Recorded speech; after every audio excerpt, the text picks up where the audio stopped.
Science. Silence. I kill you.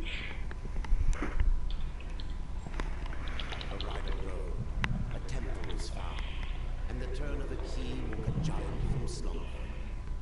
The makers have need of me, the war in search of their own people.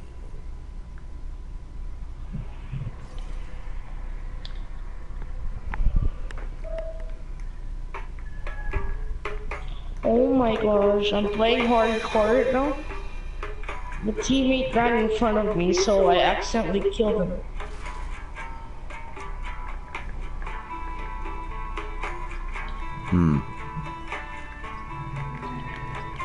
Got him.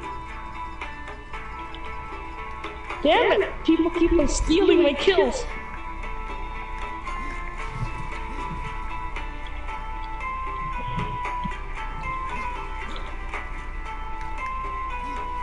Alright, you know. Angelic, there's a gun in Call of Duty that's very annoying, and it's called the Brecci. It's pretty much a two-shot shotgun. And this guy is using it right now. And does it fire fast? So is it like a pump action, or is it like semi-automatic, or what? Semi-automatic.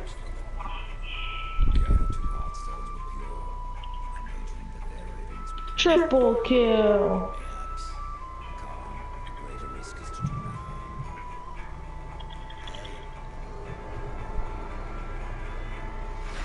Oh, no. I got a split. Oh, wow.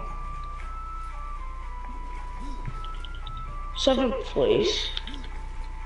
Really? I got 7th place with 7 kills.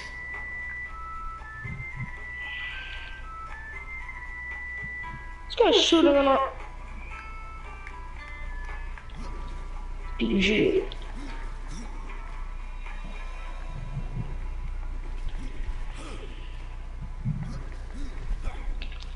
Alright, just hostile UAV and a UAV.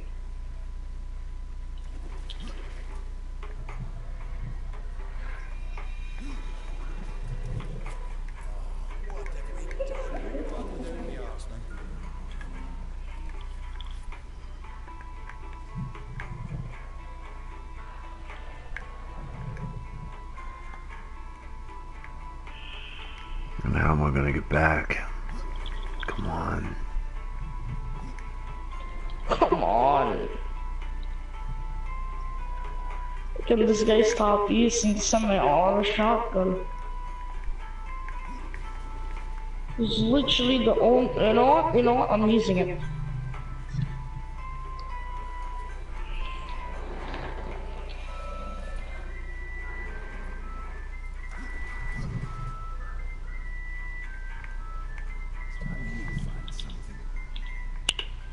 Oh, shit.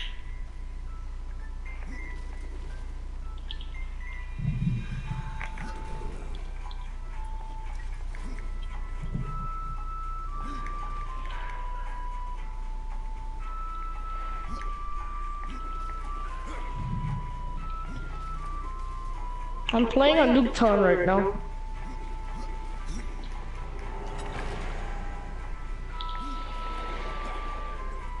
Oh, really? I'm just gonna say it's a pretty good map. Well, thing is, everyone likes it because it's so small. Why are spawn points in this game like this? I spawn in the enemy base. I spawned just like 3 people in front of me. I mean, I got them all, but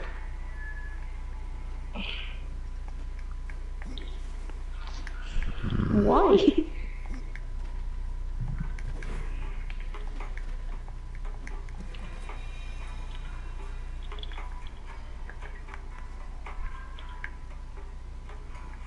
I need to get out of the foundry.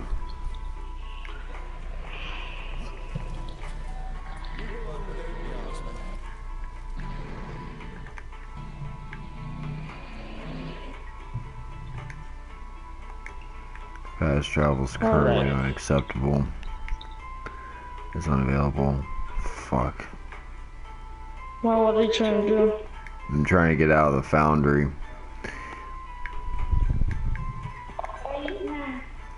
But I'm stuck.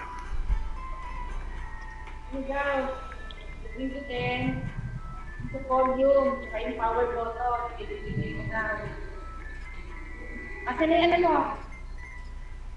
Sabi, i-video call. I video call you, dali.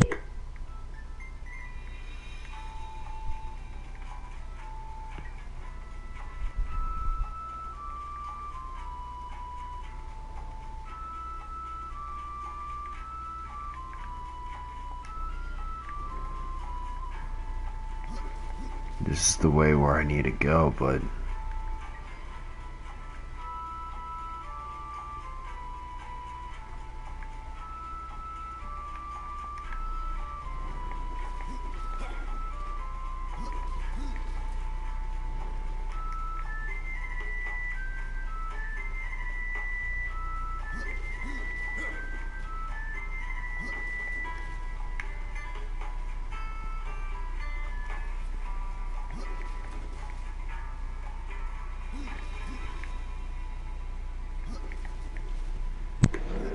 Damn. Level 15, that's not prestige in the first place. Are you gonna do your face na lang?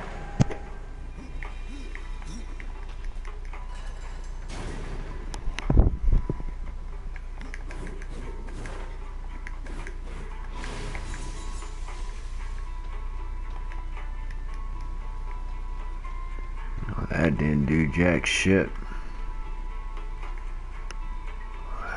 Fuck. Where am I supposed to go? Now you're playing Darksiders. Yep.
Damn it, why is it Nuketown again?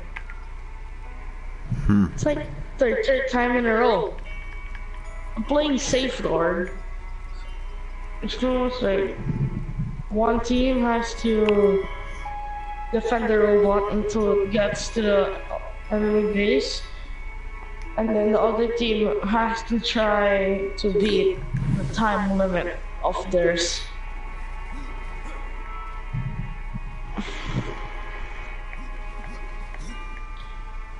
Which is why I'm getting shot then.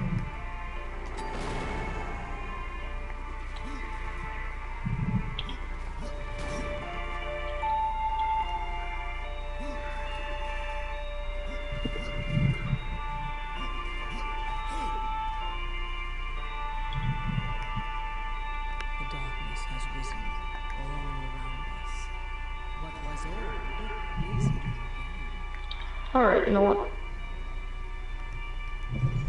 You gotta be kidding me. Why is this so... Okay, oh my god.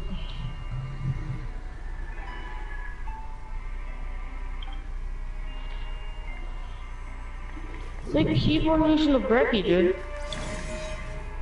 Or the semi-auto shotgun, that's 2 shots to kill. It's very much rapid fire.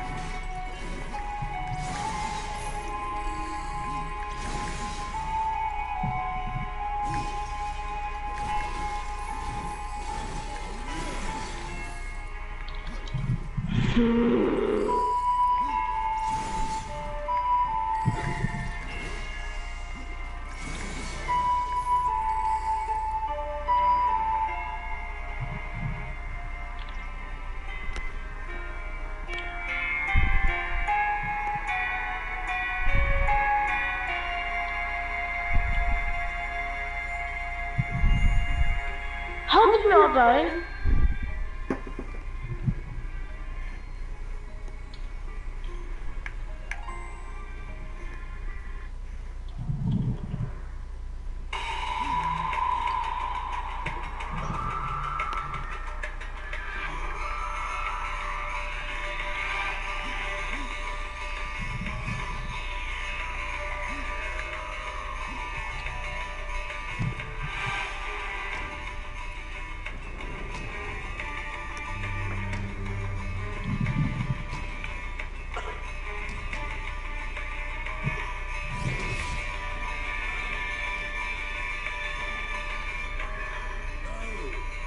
Alright, that's it. I'm attacking from behind.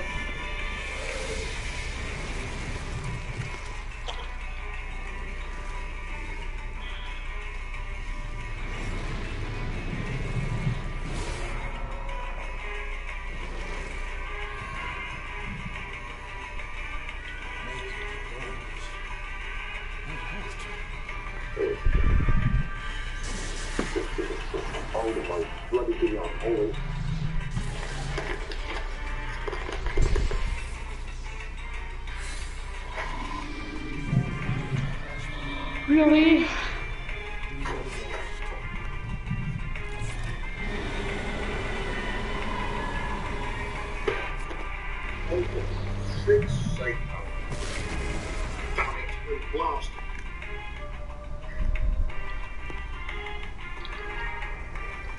Wait. Jellic? Yeah. I shot an RPG in the enemy, then it didn't die. It counts as a hit marker. But it didn't kill him. Was he wearing a flak jacket? I don't know. Probably.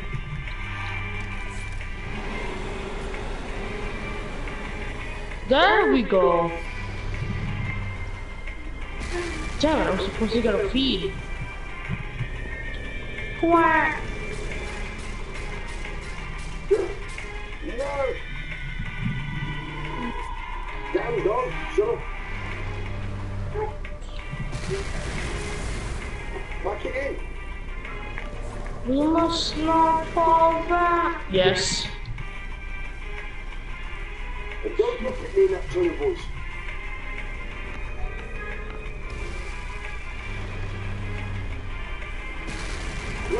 shut up. Don't tell me you sure. This way, fisticuffs. My dog's being there too.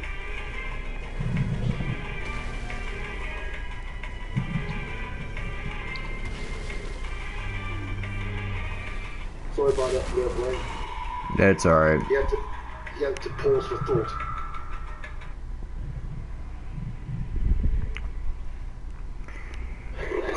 What? Oh, shit. Pause for thought. Pause for thought.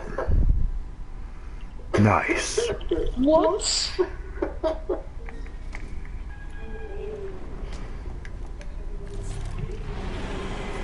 Oh my god, hit markers.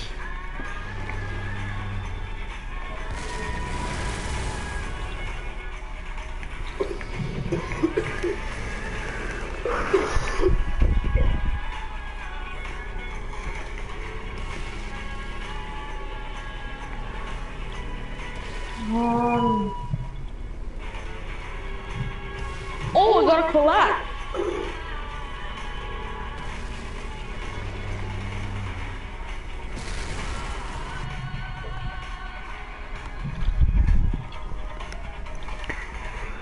Damn. It's like this guy's got a wide range of an attack, and I can't really dodge that shit.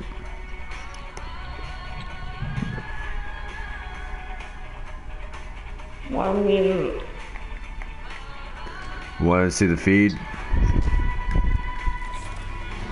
yeah.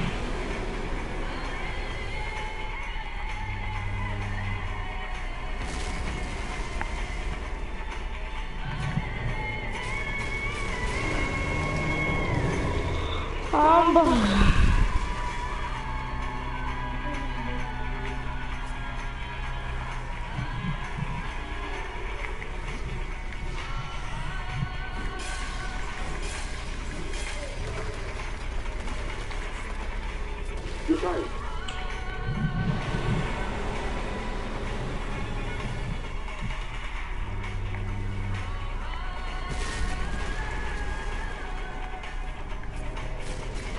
You're fine. Yep.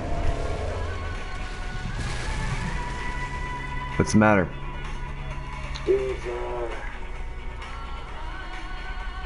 There's medication along, man. Yeah.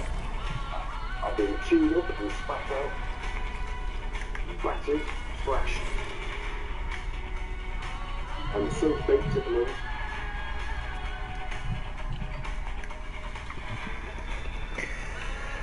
Really?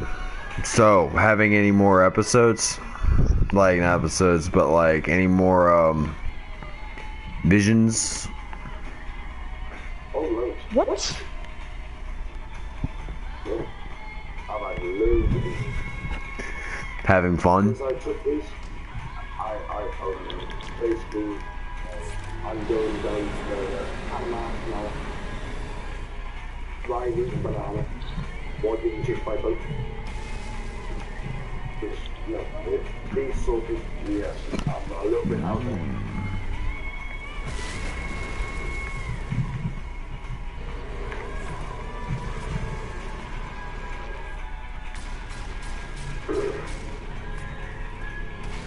I guarantee you,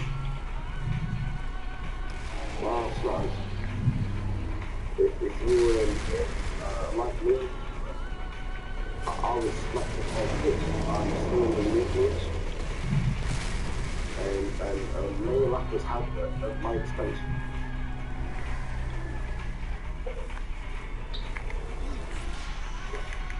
But I don't know how to portray it. I was sat here on my sofa with my eyes shut, letting the light do its thing. And I could just hear you guys in fits of laughter while I was trying to tell you what to do in my head. It was brilliant.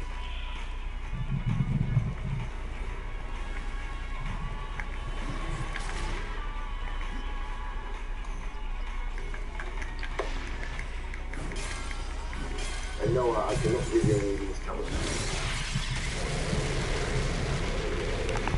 But I'm just saying, if you don't like them, man, I'll take them. You will be off your tree if you have these.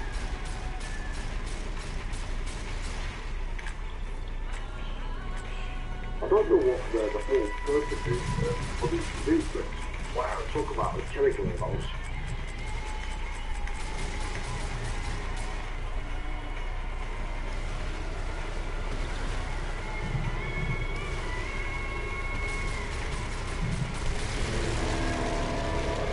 I guess if one person feels stressed, these are like some sort of weird psychedelic. I mean, put it this way, John Lennon would give these 10% approval.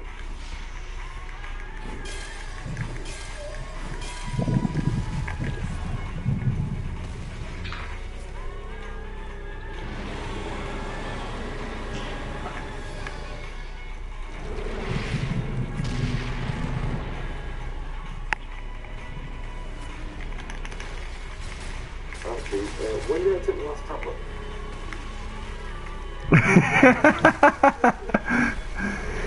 Seriously though,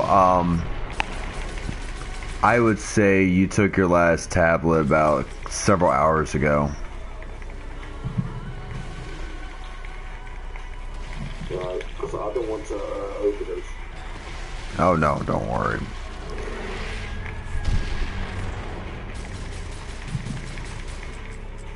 One tablet is supposed to last me 24 hours. I'm so freaking all over the place.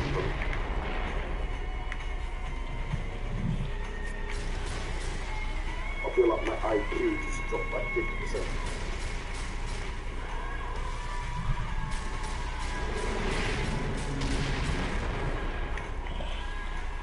And what's it with the clammy hands?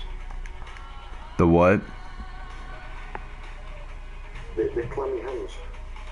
The clammy hands, like, might be a side effect of the medication. My heart rate has gone through the roof. I've got clammy hands. My IQ dropped by 50%, and I'm completely off my tree. 550%, like over 550%. Bear with me. Like 550. I'm trying, man, but I never heard of an IQ of over 500. No, 50. Not 550, 50. Okay, because I thought you said 550%. My bad. So I'm trying to work with you. That's why I'm asking questions, make sure I'm on the right page here. I don't think anybody can get on my right page.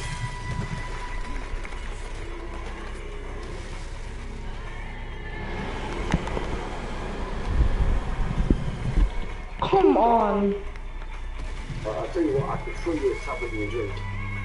If you took one of these, I guarantee. Whoa, yes. Like sort of playing like psychedelic music in your head, where you're off.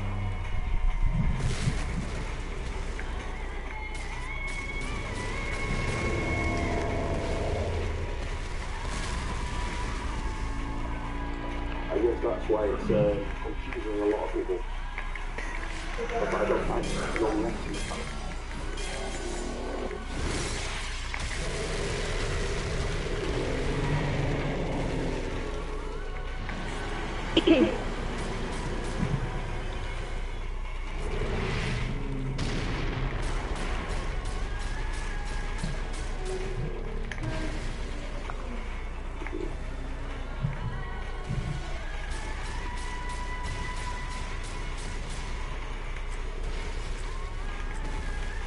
My heart is racing.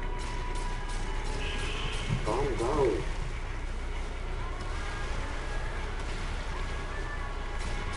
That is also another side effect, by the way. You've got half more each go.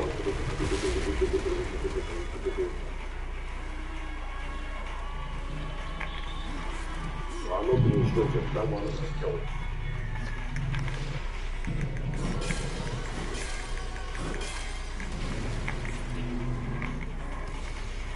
believe it. I went to a doctor's in Rotherham. And these are doing more trips than you can get on Google.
That's right.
Parang ayaw mag-charge ka.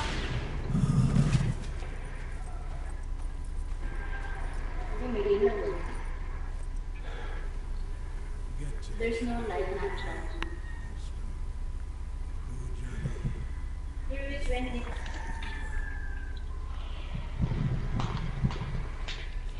Sabi, take a bath.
Hey Brian, Yeah. I'm watching this heist thing on YouTube. Really? Real life heist. Really? Yeah, 17 heists you will never believe actually exist. And it's just wow. Put it this way. There was one heist that they got away with 140 million. 140 million bucks? Oh, no, pounds. Conversion? About $170 million. Sheesh. I feel cheated out. I have $92 million, man. And how many times have I hit that damn bank? I know, and they did that in a day. I'm watching some of the most unbelievable heists from different time zones, different decades, and wow, people are literally just robbing banks, like just bugging underground and taking stupid amounts of diamonds and rubies, and a lot of it's not even had. Someone even stole the Madonna. Wow. Wow. I know, right? Trust me, watch that. You'll never think that you've got a shortcut. Wow, and I'm up there, at least when it comes to my GTA standards. I thought I was a legend. Yeah. Well, put it this way. One guy actually stole a Boeing 747. A Boeing 747. Boeing. That sounds very familiar, but I forgot what it is. Could you tell me? A Boeing 747? Yeah, it's a bloody aeroplane that carries about 300 people. Whoa. You know, it's a transatlantic aircraft. He actually stole it, held people to ransom, told him he wanted the money, then he jumped out with a parachute. And he was never seen again. What a heist.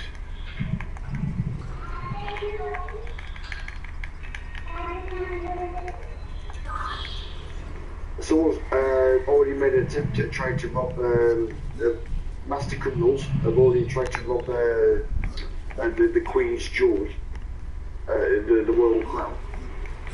Any success? Not as yet, but they tried. Gotta give them credit for having balls, right? If you ever freaking steal the crown jewels, you're going to be up there and be absolutely famous. But you're also going to be in a world of pain.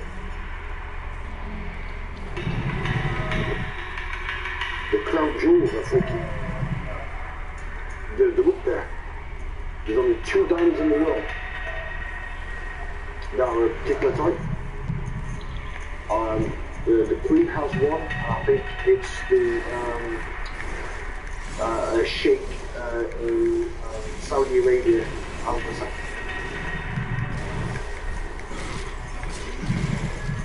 But if you look at the crown jewels, I think her crown alone is worth about 400 million.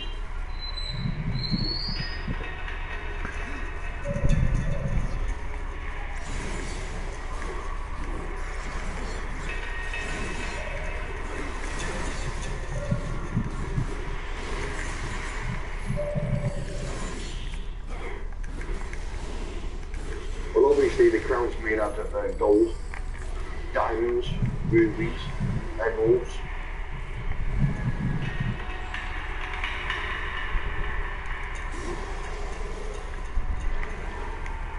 And that's what our queen wears on her ceremony. And it's locked in a vault. There's only one of those in the world. It's precious. I'd love to see an intentional heist like that. I imagine that. Saying, oh, have you done a heist? Yeah, I've done a few heists. Okay, well, I stole £100,000 from a bank in Italy. Yeah, but I stole the crown jewels. Whoa! You'd be a freaking legend.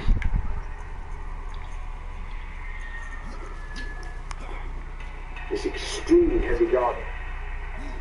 It's got photonics, synthesizers, laser beams, freaking touch-sensitive pads.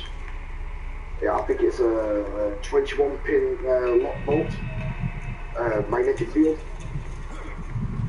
If you can ever get that out, I don't know who you are. And I always knew Superman was a fictional character, but I would call you Superman.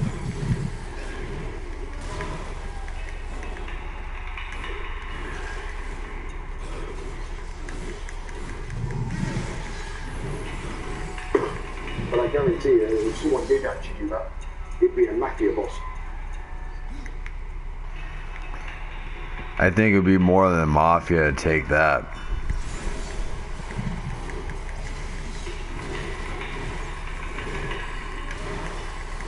Well, I won't say it would be the cartel. Because they tried.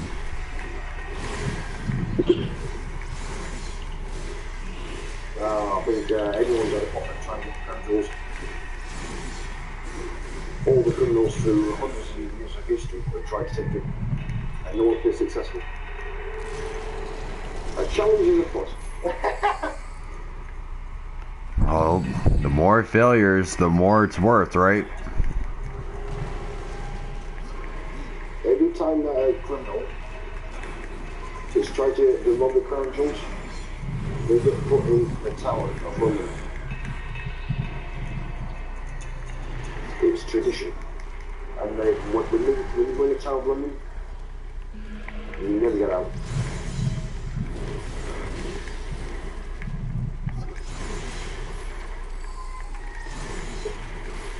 It's like, so what are you in for? Try to steal the Queen's crown. Yeah, good luck with that one. You just can't, it's hard to say it with a straight face.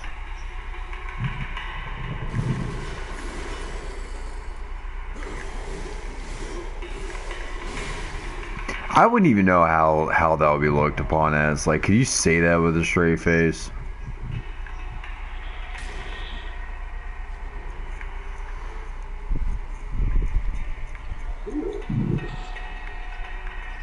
I mean, to do some ticks like that, like balls, but knowing the fact what comes next is just...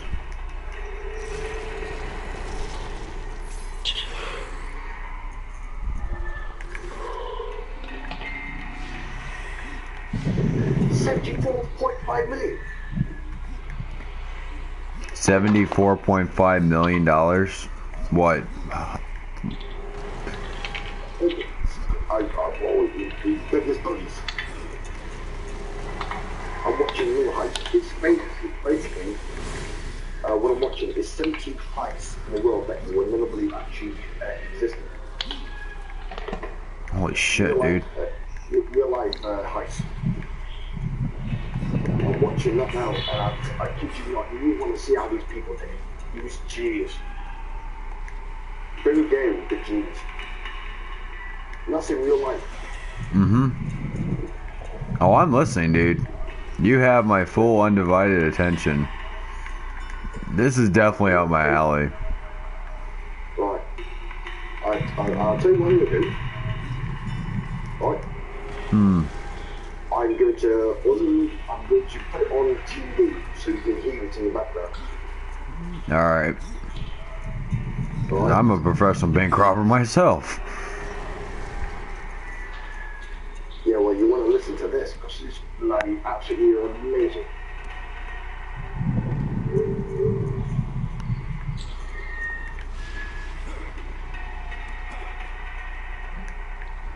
I'll put it on about that level. Right, here we go. I'll remain quiet, but my mouth is open and gobsmacked. Incredible height. 17, still a mystery. We begin our countdown with one that still baffles people today. In 1971, a man, the movie dubbed D.B. Cooper, managed to hijack a Boeing 747. He bought a one-way ticket to Seattle, and while on board the 1/3 full flight, handed a note to the air hostess informing her he had a bomb. They landed the plane, met his demand of a parachute and $200,000 and released the passengers. The man jumped out of the plane with the money and he was never seen or heard of again. Many believe he died in the jump, but I think he was way too clever to allow that to happen. 16. Rules are there for a reason, and it was because a basic rule was broken. Too loud, by the way. Nope. Perfectly fine to me. 18th of March 1990, two guys disguised as policemen went to the museum at 1 a.m. to investigate a disturbance. Security let them in, they were quickly overpowered, and the burglars had rearranged the museum. The stolen goods are worth $470 million and have never been recovered, and were arrested. 470 million? 15, crime of the century. That's what the Darksiders robbery was called, which took place in November of 1983. This warehouse was located at Heathrow Airport, and thieves thought they would be worth £3 million. However, on arrival, they discovered 3 tons of gold, diamonds, and cash, having poured fuel over the staff, and threatening them with a match, because easy to guard. 3 tons of gold? Therefore, was worth £26 million, and 20 others will be never perfected, and the gold never recovered. 14. Like for the record book, when your height makes it into the Guinness Book of World Records, you know it was a success. August 1994 saw the world's biggest jewelry robbery take place at Carlton's jewelry store and the Carlton Hotel in Park. There are differing reports, but it is believed to be the work of one man who fired the money during the robbery. The third is that $156 million recovered, and the thief was never caught. 13. The midnight robbery, one of the most well-known heists in the world, the great train robbery of 1963, one of the most uncomplicated robberies to ever take place. 13. Unarmed men used a fake signal forcing the conductor to stop his train. The main order was no weapons. Simple security out took around $41 million, their money and the law. Later, 13 of the men were arrested. 12. A great love. Ramsbury Manor in Wiltshire of the UK is the home of Harry Hyam, the reclusive property mogul. He had around 300 pieces of art and antiques stolen from his private residence, valued at $157 million. Included was a 17th century clock made by Thomas Tompion, a barometer from his apprentice, and other pieces later discovered, and 14 people have since been arrested. 11. A clever disguise. In 2005, a group of around 80 men rented office space close to the Bantam Central Bank. They said they were a landscaping company, and every day people would see them with a truck loaded with soil. What was actually happening was over the course of 2 months, the men were digging a tunnel right under the bank's vault. The men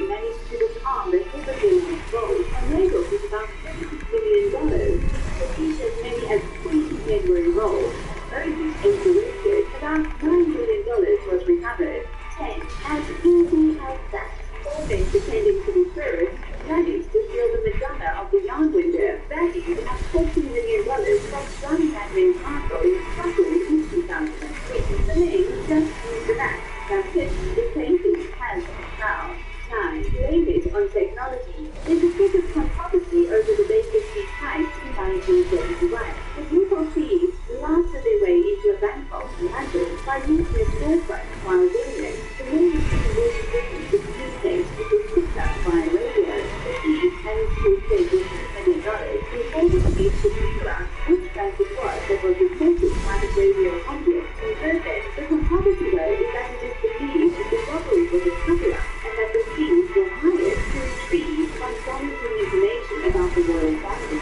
8. Diamonds are a world trade threat.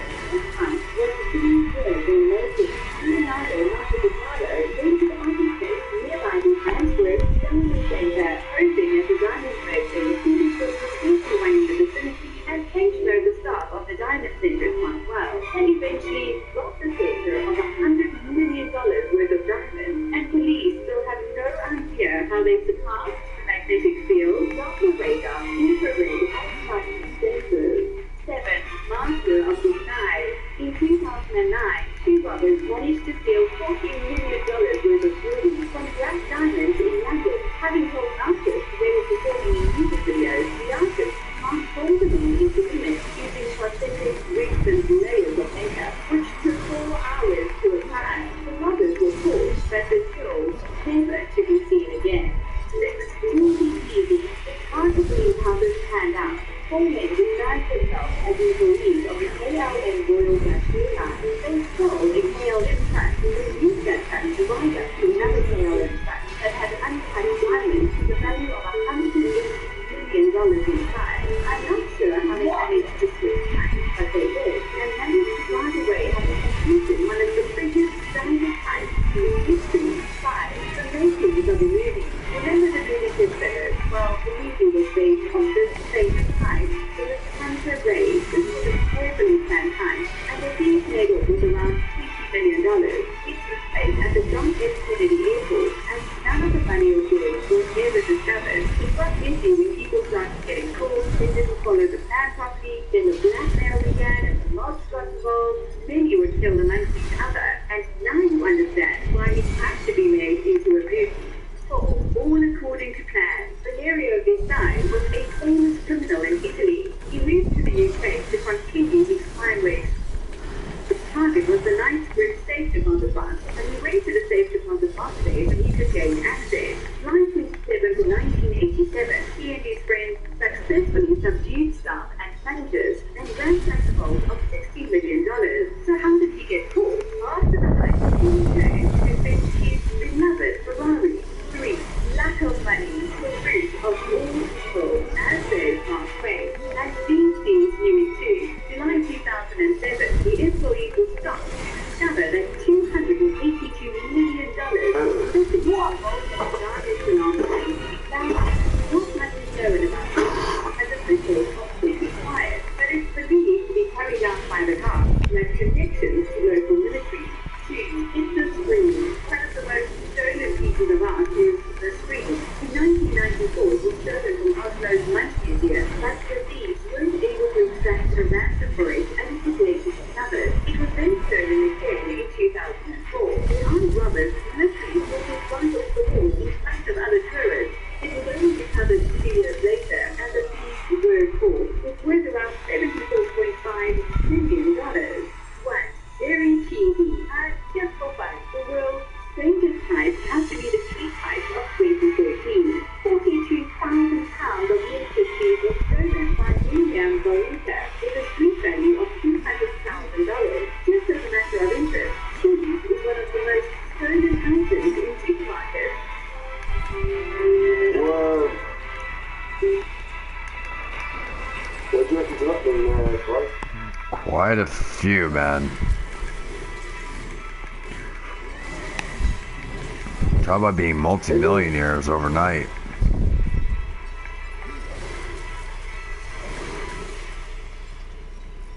It was a little bit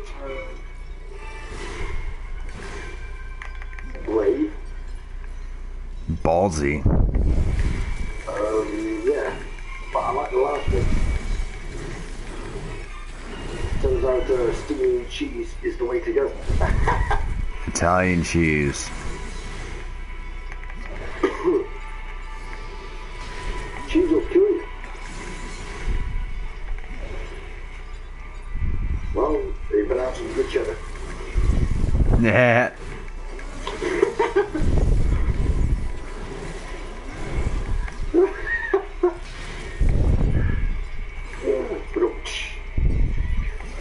Nice pun.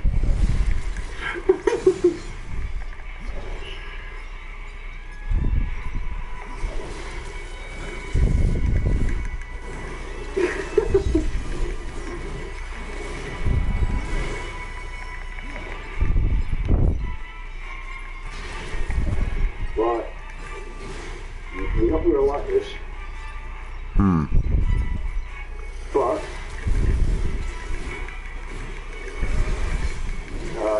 it's going to give me a bit of pain.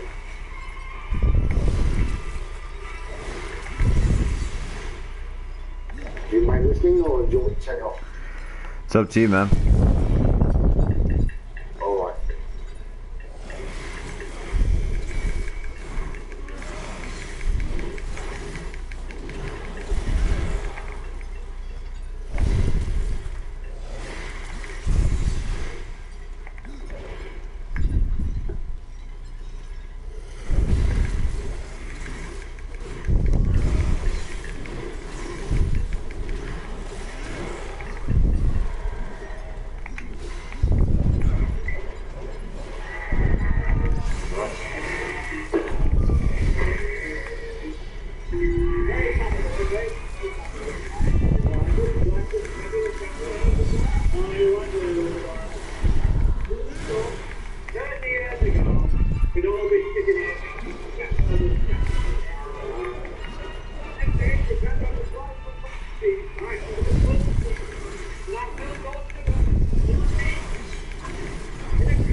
Ryan.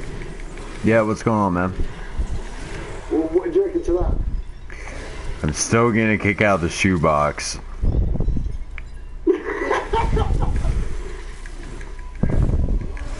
There's 150 of us living in the shoebox in the middle of the road. Right.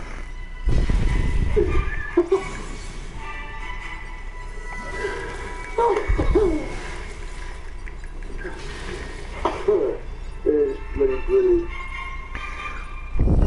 Who writes that shit?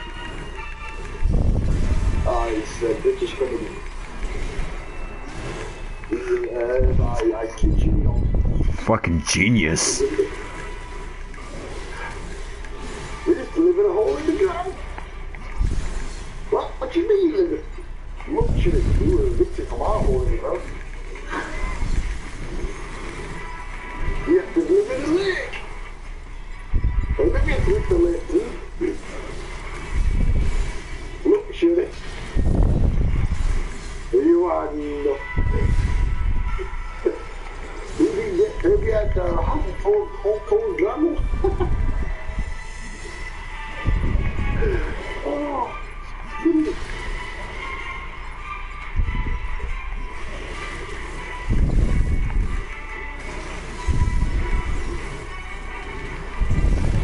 Right, let's try this one up.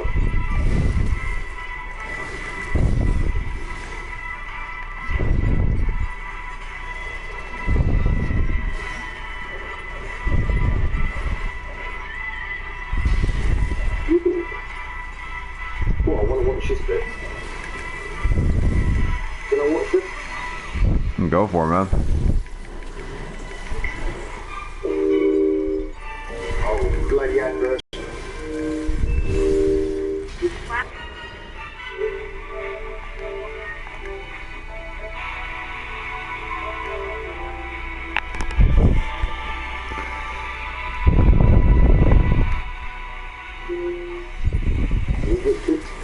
Yep. Yeah, try this one out, Brian.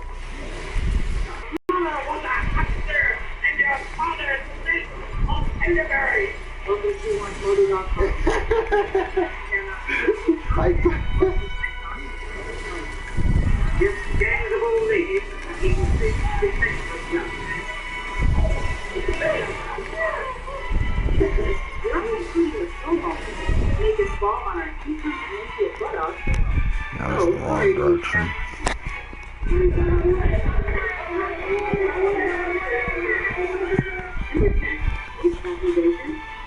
You shut up.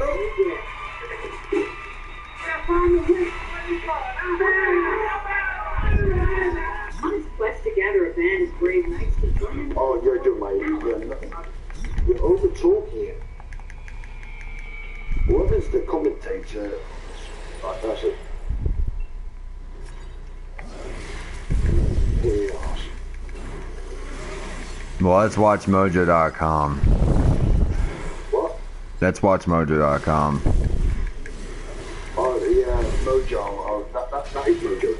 Yeah, that's one of their announcers or something. Yeah, they're annoying. You want to watch it, and then they go, oh, very annoying. Can't like that. Really odd. Like you say, other things that you can play. When you're chewing on that little snack apple, a whistle. This'll help me pass all the day. Always look on my heart of blood. Always look on the side of the blood. If life seems jolly rotten, there's something you forgot. And that's the darkest part of the see. When you're feeling in the dust, don't be silly chap. Just purse your lips and whistle, that's the thing. Ain't always past the grass. Always past by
Yeah, what's going on, man?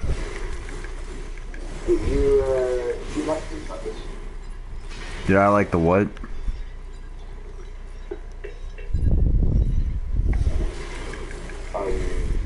Do you like Do I might?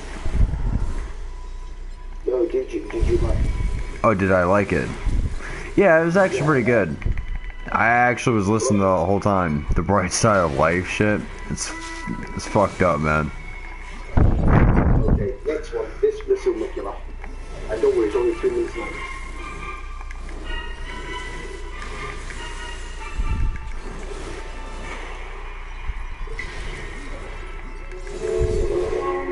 This will make you laugh.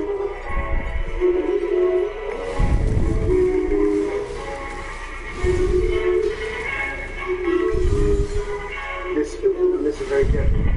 It's hilarious.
Fuck. I just... This guy is tough.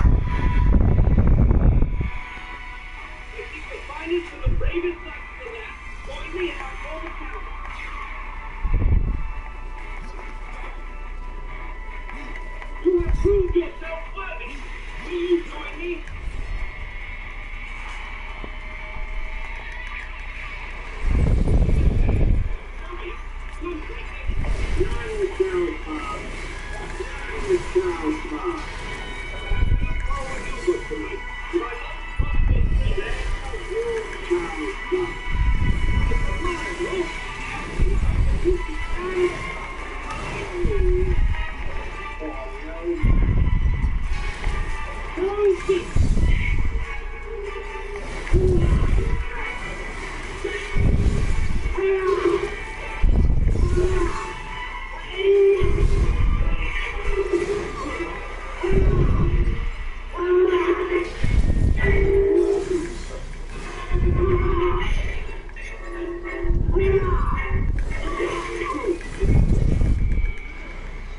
cut his arm off. Scratch! He took his arm off. Das ist bei der Fish wound.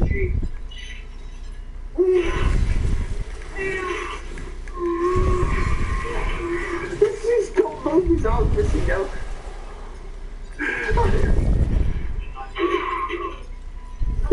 He's kicking it with two legs.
I tell you what, you have to see that bit. Chop one arm off, chop the other arm off, chop one leg off, chop the other leg off, come here, I'll bang it, legs off. Ah, it's a good catch. Oh, wow. Whoever came up with these scripts, absolutely genius. The bloody British shit better. Yeah, no shit, dude.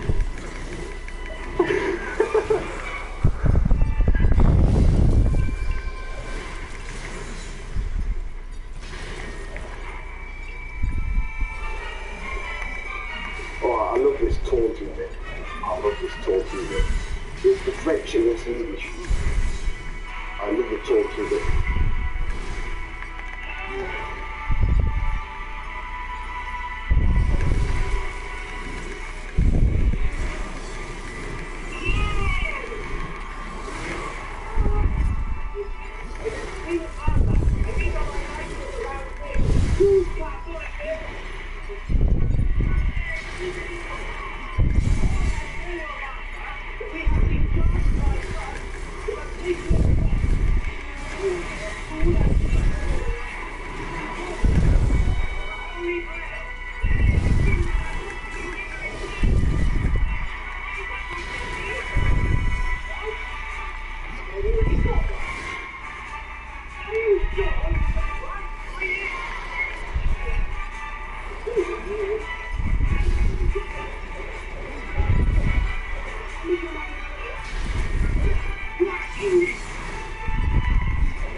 Chicken's coming out as well.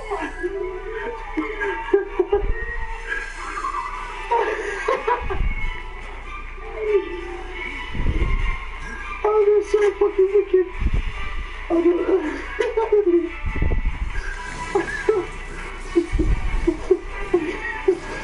two soldiers rivalry, the French Navy, the French are firing cows and chickens at the English.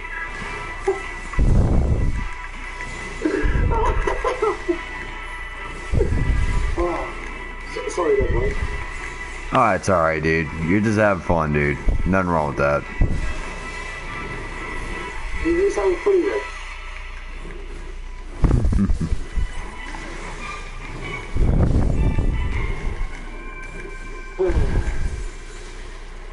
It does sound funny.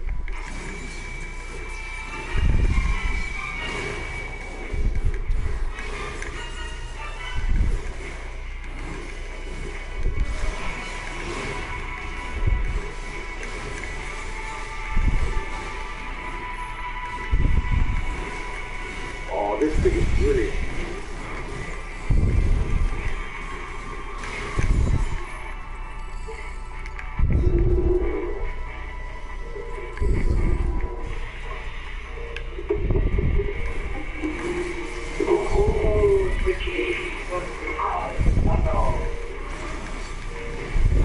Right, keep it covered. Just keep it covered.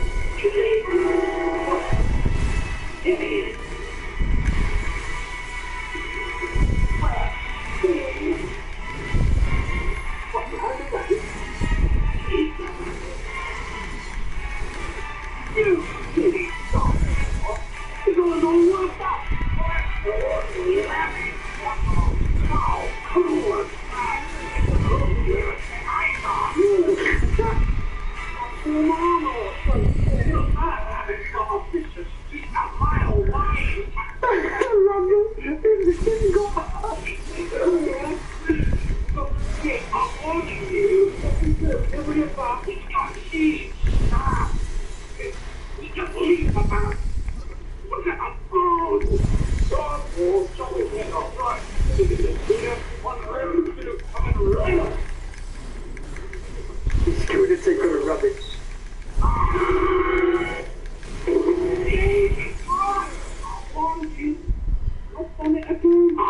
Everybody's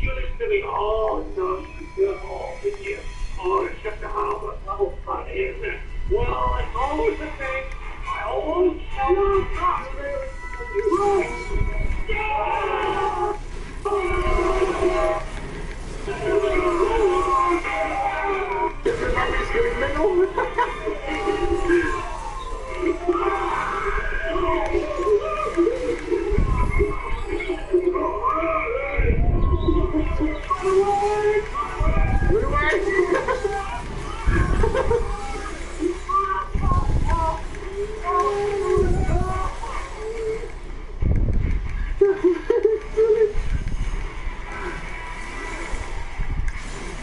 Hey, Brian. Yeah, what's going on, man? If you watch that bit, that clip, that's brilliant. They went in there like 10 plus like knights of the round table, and they were having a fight with the rabbits. The rabbit was taking them all out. Run away! Oh.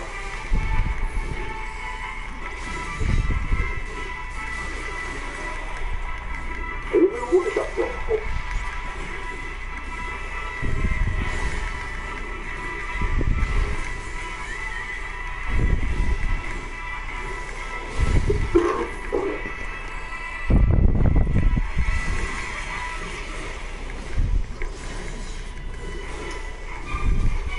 Right? Yeah, what's going on, man? Did you ever watch that? Monty Python? Well, I've seen a couple of their videos off from YouTube. And they're actually quite hilarious.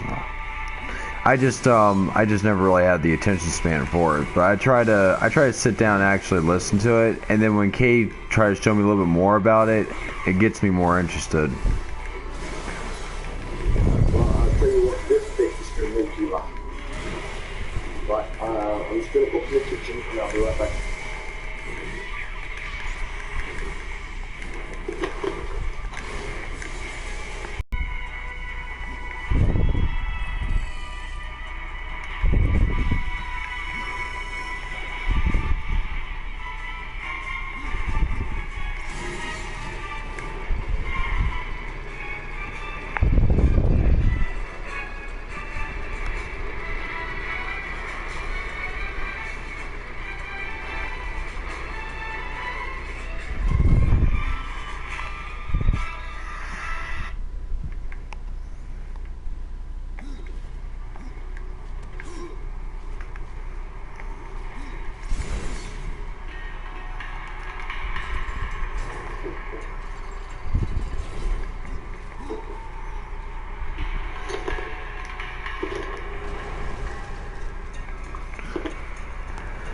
Well, I finally beat that fucking king, though.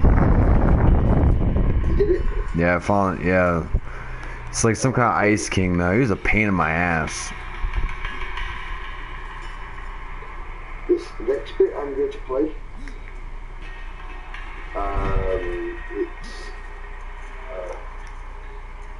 I can only portray the fact that they're coming to a crossing. And you remember the old stories of the troll under the bridge? I've heard about it. Well, this one is basically, he's like the bridge master. The bridge master. Oh, wow. He's literally, in order to try and cross from this bridge, you've got to answer certain questions. Alright, let's hear it. So I'm going to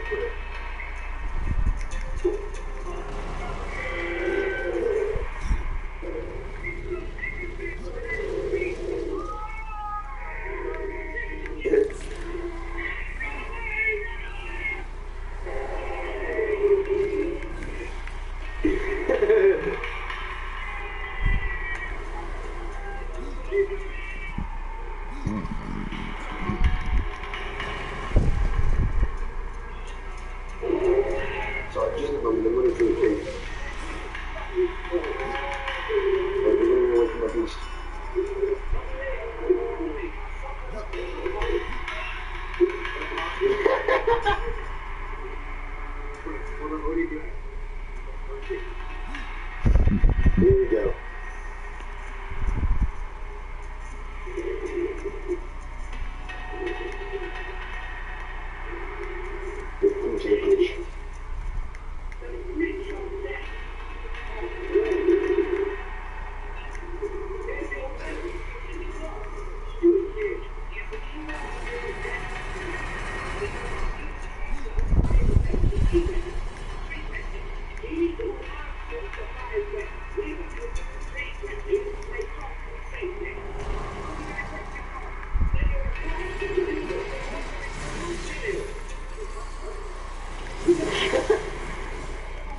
Bye, see you.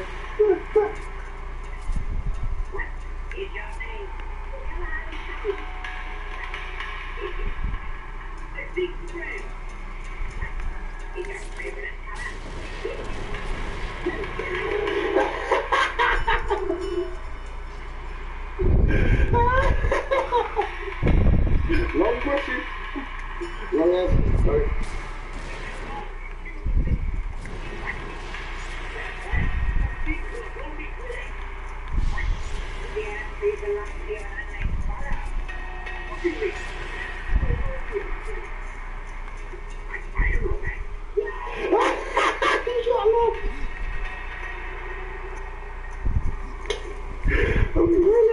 Awesome. Who the hell called these scripts? Sorry there.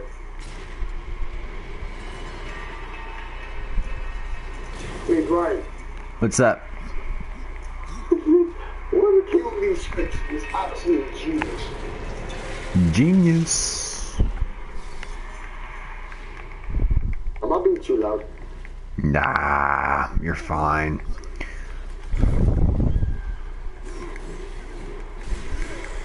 It's just these comedy sketches. They're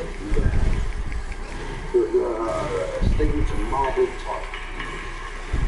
They should be in a back vault for a change. People like another 1,000 years from now should still watch it because they'll be like, wow, these people are so honest.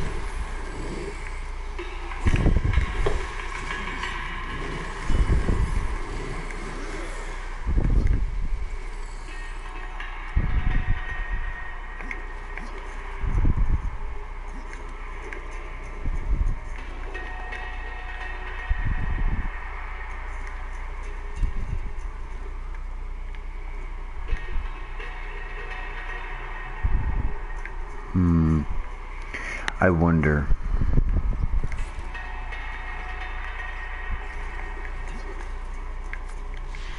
I feel like I'm overlooking something.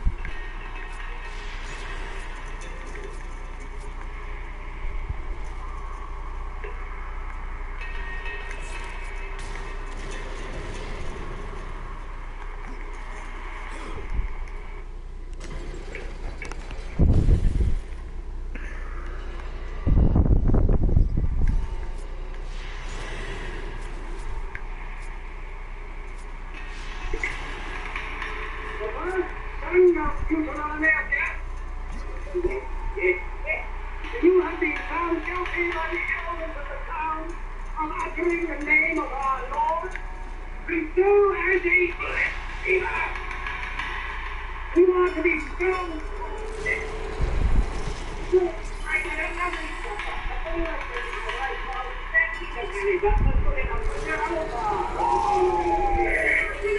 Keep sitting again. Keep you again.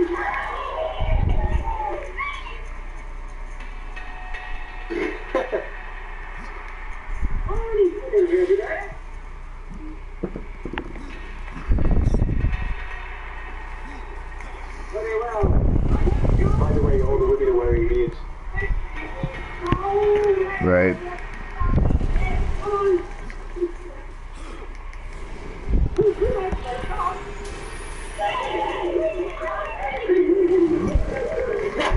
Change their tongue.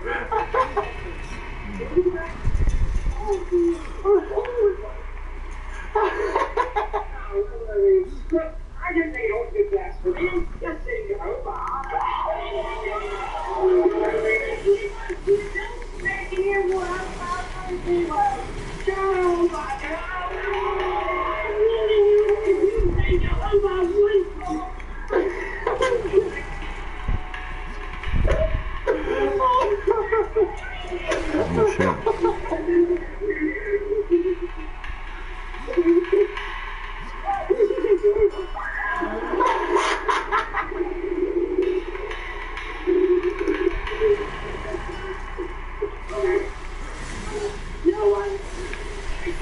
anyone the highest level this quickly. Even and I want to make it absolutely clear. Even if they do say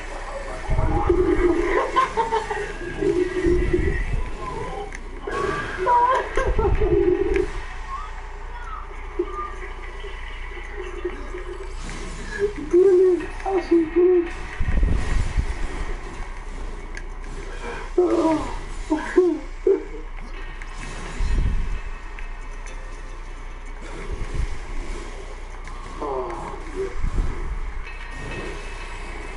This is very therapeutic.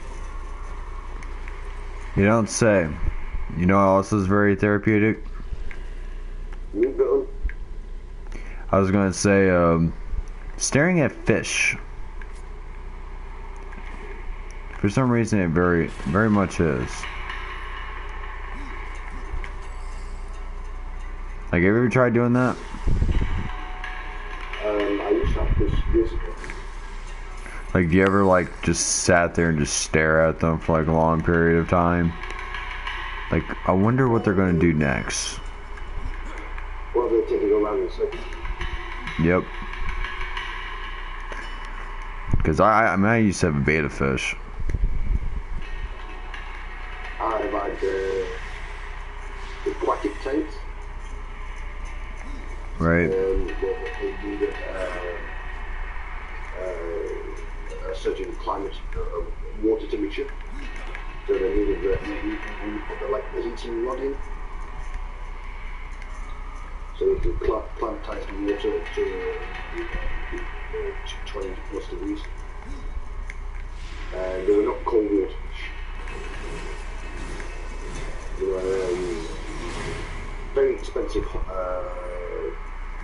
thing to do. You have to have multiple filters, you have to have UV lights to clean the filters out, and then you have to have the heating elements to keep the water temperature up. Miniature sharks in there, tigerfish, guppies, angelfish. Oh, really? Angelfish, marine fish, but they are very territorial. So you can only put one in the tank, don't put two together. So yeah, it depends on what breed you put in. Yeah, because they can be very aggressive towards one another. Yeah, I had the white ones. I can't remember the exact name. Guppies, by the way, they breed literally all the time. So you've got to put in what I tend to do is I got aluminium meshing, and you put it on this ocean bed, in the tank. You put aluminium meshing here, so they spawn the eggs for young fish, so they don't get eaten by the other fish. They will go in there and they can jump in and out. They'll stay in that little bubble until all the get through the gaps, and they leave. But be also very careful. Tigerfish also have a different reputation for fighting, and I had a Siamese fighter.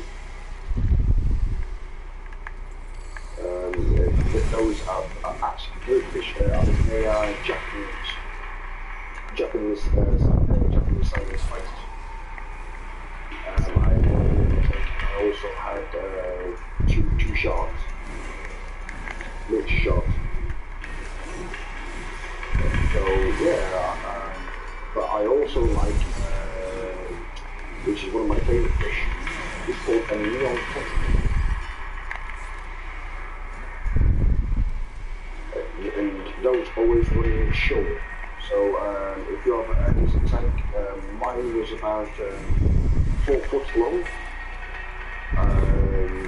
About 4 foot long by about 1 foot wide, about 2 foot high.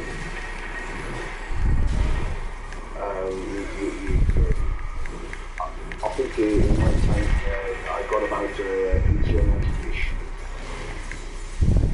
But it's a very expensive fish. You've got to constantly keep the water treatment correct. You've got to put in better alkaline. Because if it gets too acidic, which will cause time, because obviously filters sometimes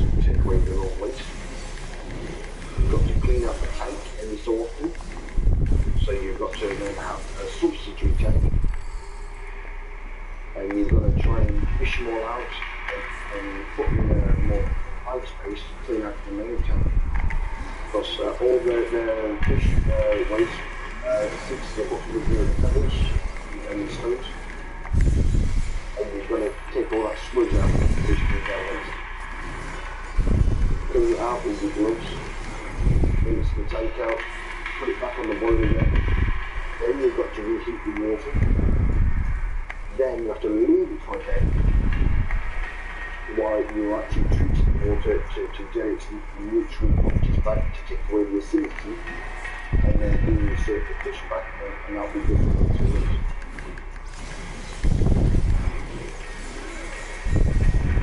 But I don't do that anymore. That's hard work. And my fish were dying, like I said. Right, gotcha. And they were dying of things like big rot. And they were eating attacks that killed by other fish. And we've got to work out the parenting concepts and particular personality of the fish. The real question is how can a fish like attack if it doesn't use any level of you know, biting mechanisms to be hostile? Oh, I kid you. This is no joke. I've had fish, I've had aquariums, and what they will do is they will nibble the underside of the near fin. And there's a part in it which will actually give us rotating. It's a bit like cutting the wires on the back end of an aeroplane to make it all right. And they will nibble at that.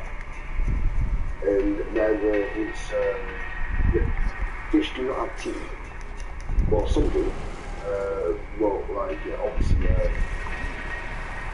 pipes have. It's the top part of the mouth and the top part of the jaw.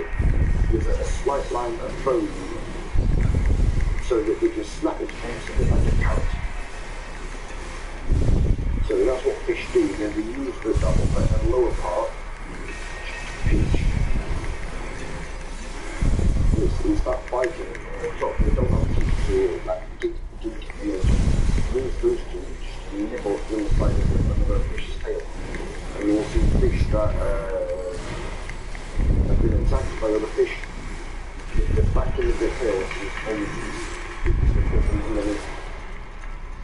And if a fish can't use its rear tail, it dies. You can't find food, you can't swim properly, and it causes an infection.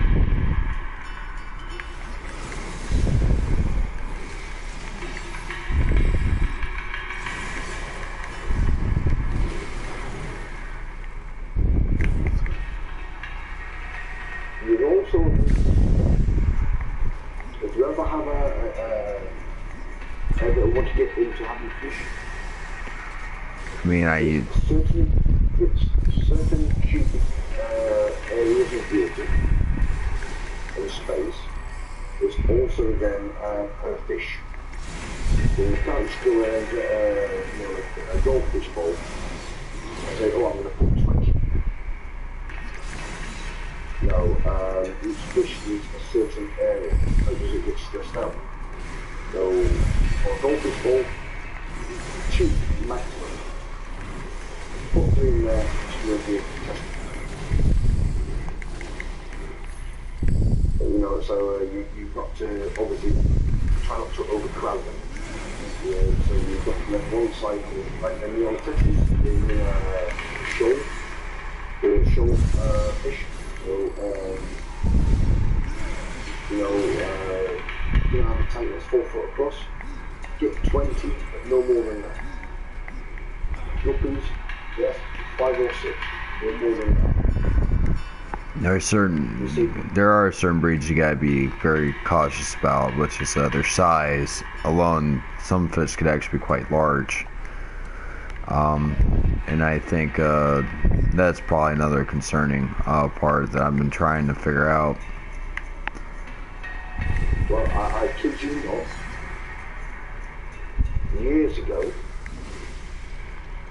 used to have something known as Oscar. We had Oscars. They were a large fish, and they are very aggressive. Oh, really? And they're basically they're a little bit bigger than your fist. And these lived in a tank in my living room back in the 1990s. You put your hand in that tank, they would try and take your hands off. Really? Sheesh. But Oscars, yeah, it is a very aggressive fish. But we only had 5 in there. But this tank was massive. It was bigger than the 4-foot one. This thing was actually, this tank that we had was about 3 foot wide. But it was also about 4 foot. And it was a octagonal tank. Obviously having big size.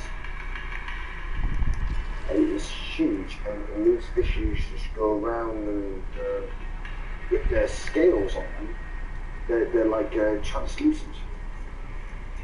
They have reflective multiple scales. Brilliant fish, absolutely beautiful, but they have the personality. You put your hand in there, yeah, you're going to be missing a thing. I kid you not. When you get Oscars, you'll know. They've got attitude. And we also have something very rare. Okay, well actually, that's a bit of an over-exaggeration. I wouldn't say very rare, I'd say rare. We used to have, back in the early 2000s, 4 axolotls. Those are very strange creatures. Very strange. They're almost like aliens. But we had 4 of them. One fish I'm not gonna get is a frickin' piranha. Those things are just like fucking vicious. Only in a shoal. Only what? Only in a shoal.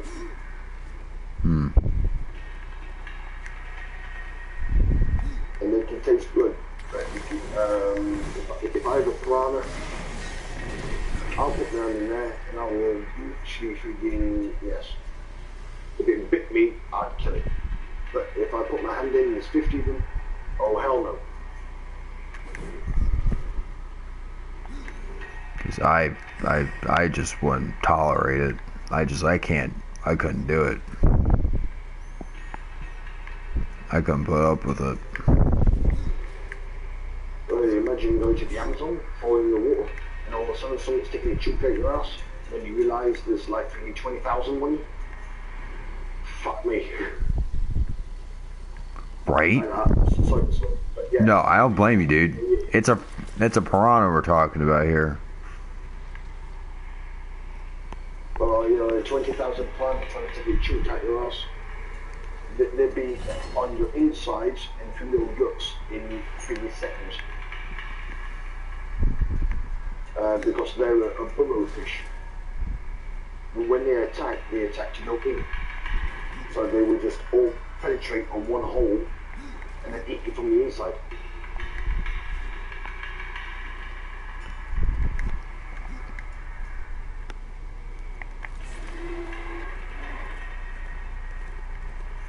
And I'll tell you what, if you did not learn to swim, you will do by the time those things you can have a go at your ass. Yeah.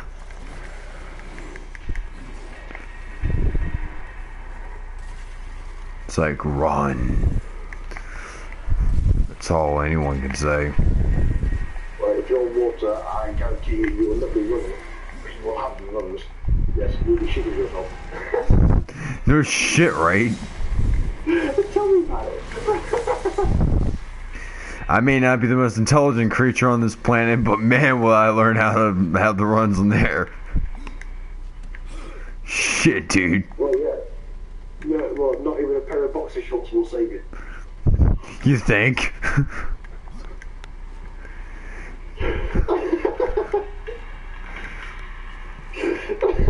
I don't know, man. Maybe they will back off if it's that bad.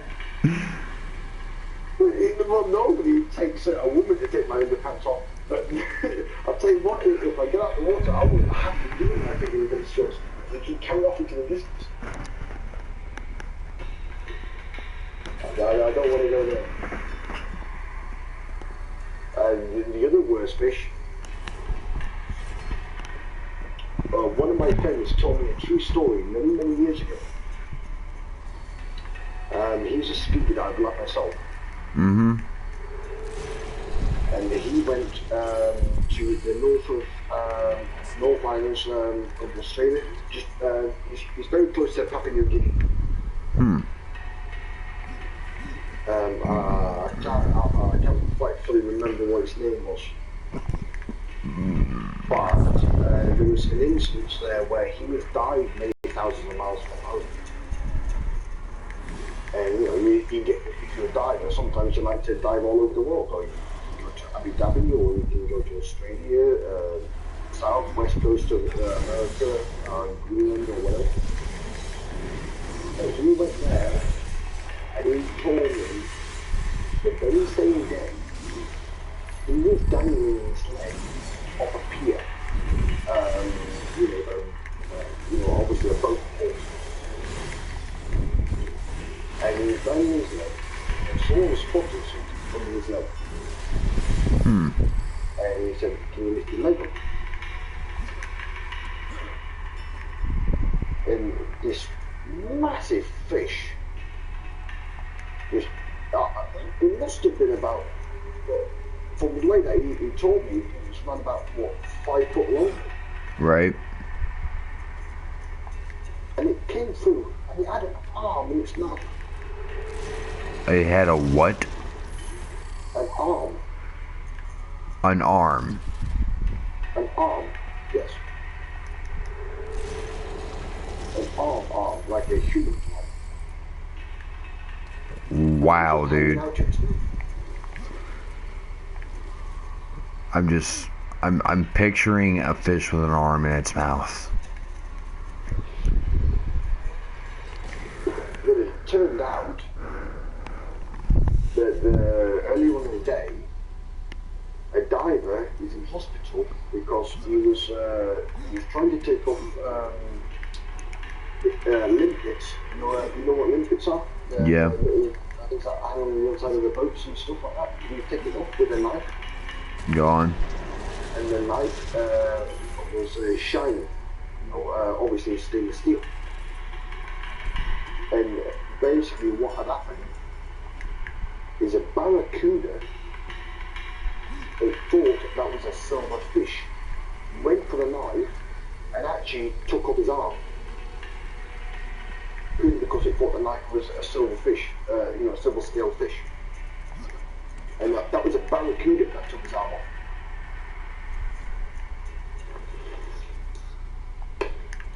And barracudas are very powerful. I actually seen one before, and I was freaking scared, dude.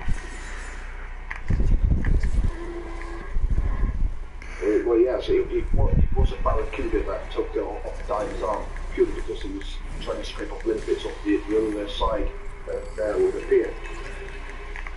Thought it was a fish, went for the fish, caught his arm off. I don't want to mess with a barracuda, dude. No, unless you bring that bitch on land.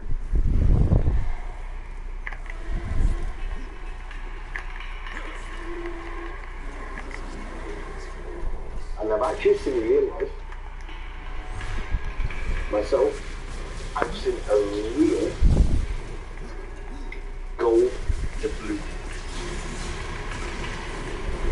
I kid you not. A real gold doubloon. I've seen one. You know, there are people talking about them in pilot films and stuff like that. Yep. But I've seen one in real life, a real one. And they're very large for a coin. They're about 2 inches, like the circumference. They're about 2 inches, but they're flat, and they're very easy to bend. They're lightweight, but thick. They're you know, they're probably about 2 mil thick. And they are stamped. They are not cut. The gold doubloons are basically, I can only think that someone's got a piece of rice paper, took a stamp mark on it, took a mallet, and got drunk, hit it on one side, and it's never been perfect. It's like once over one side. It's just basically like an imperial mark. But fantastic to actually look when you see that in your hand, because that would be extremely valuable. And it was gold, but it was literally what, 400 plus years old, and yet you're waving that in your hand, and that was crested by, you know, forget your great granddad. This was before his time. I've seen one in real life. That was from my dive master's mom. He found it on the shipwreck on the ocean floor.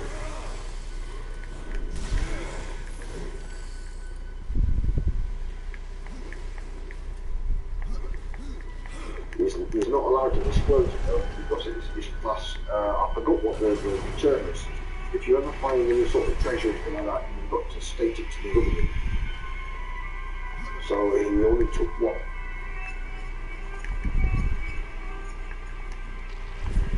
And that would be cool. If you ever had that in your hands, it'd be the most treasured possession that you hold. I mean, how many people would you go around telling, yes, I have a real gold doubloon? You're probably gonna think you're full of shit and you'll still be safe. Pardon? They'll probably think you're full of shit and you'll still be safe. And you can announce it to as many people, and then once it becomes apparent that the more people will talk about what they have, they're gonna think that automatically, it's kind of like how it's like, oh, this means this. To be charismatic, I would think that the term will probably be used for just being like nonchalant. But then it can probably mean, but it's obviously mean being too arrogant minded. Then when someone tries to become arrogant, they also think the opposition is humble. So when you're so humble, I'm humble as fuck. It's like, yeah, you're being charismatic. So the first thing that people will come to think about when someone mentions they're humble and they can testify to the truth, it only pushes further into the opposite direction of what the original definition, which then the original translation becomes lost. The original definition becomes lost. So then translation could actually mean something completely different.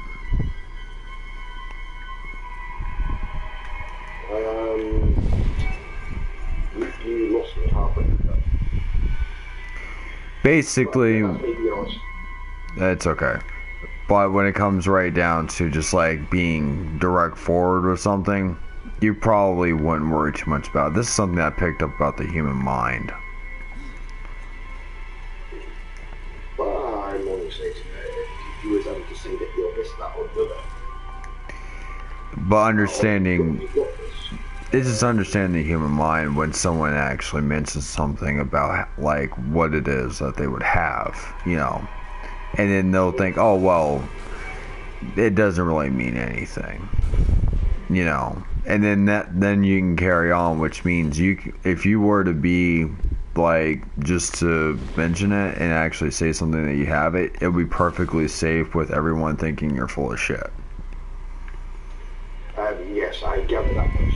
That's what I'm trying to get at. But like, well, you see, the way that I work is I speak the truth, the whole truth, and I always back it up. If I was to say I've got a first edition comic book, and then someone goes, yeah, alright. It's better to have it that way, tell the truth, and it's like, if they still think you're full of shit, then you know that your comic book will be safe. You know what I'm saying? That's how I like to go about things. Because at least you know that you will be safely ignored. Well, people have asked me in the past. I was speaking to one person yesterday. Jonesy.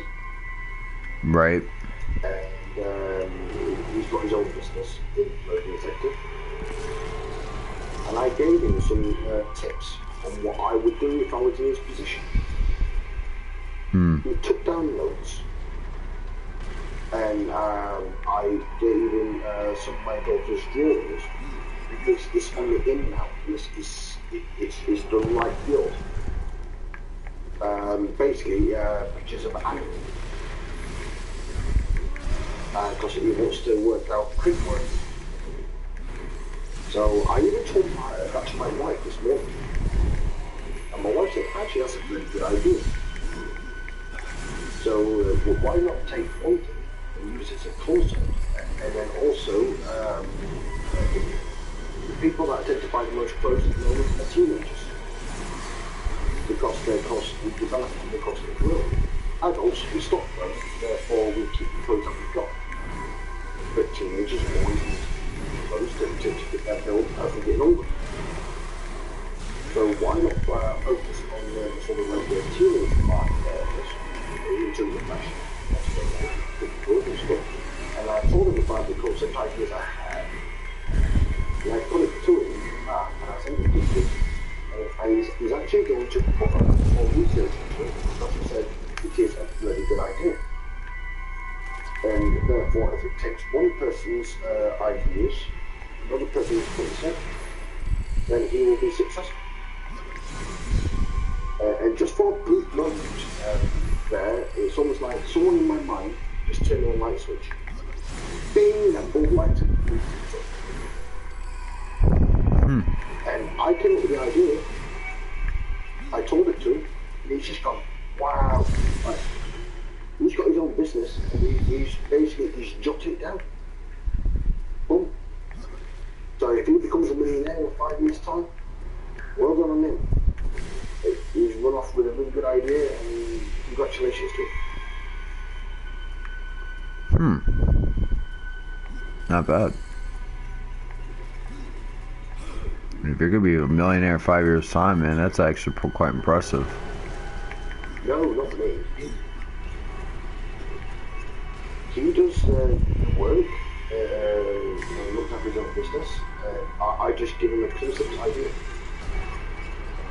And therefore, he's run off with it. And it's brilliant. Do you want to know what the idea is?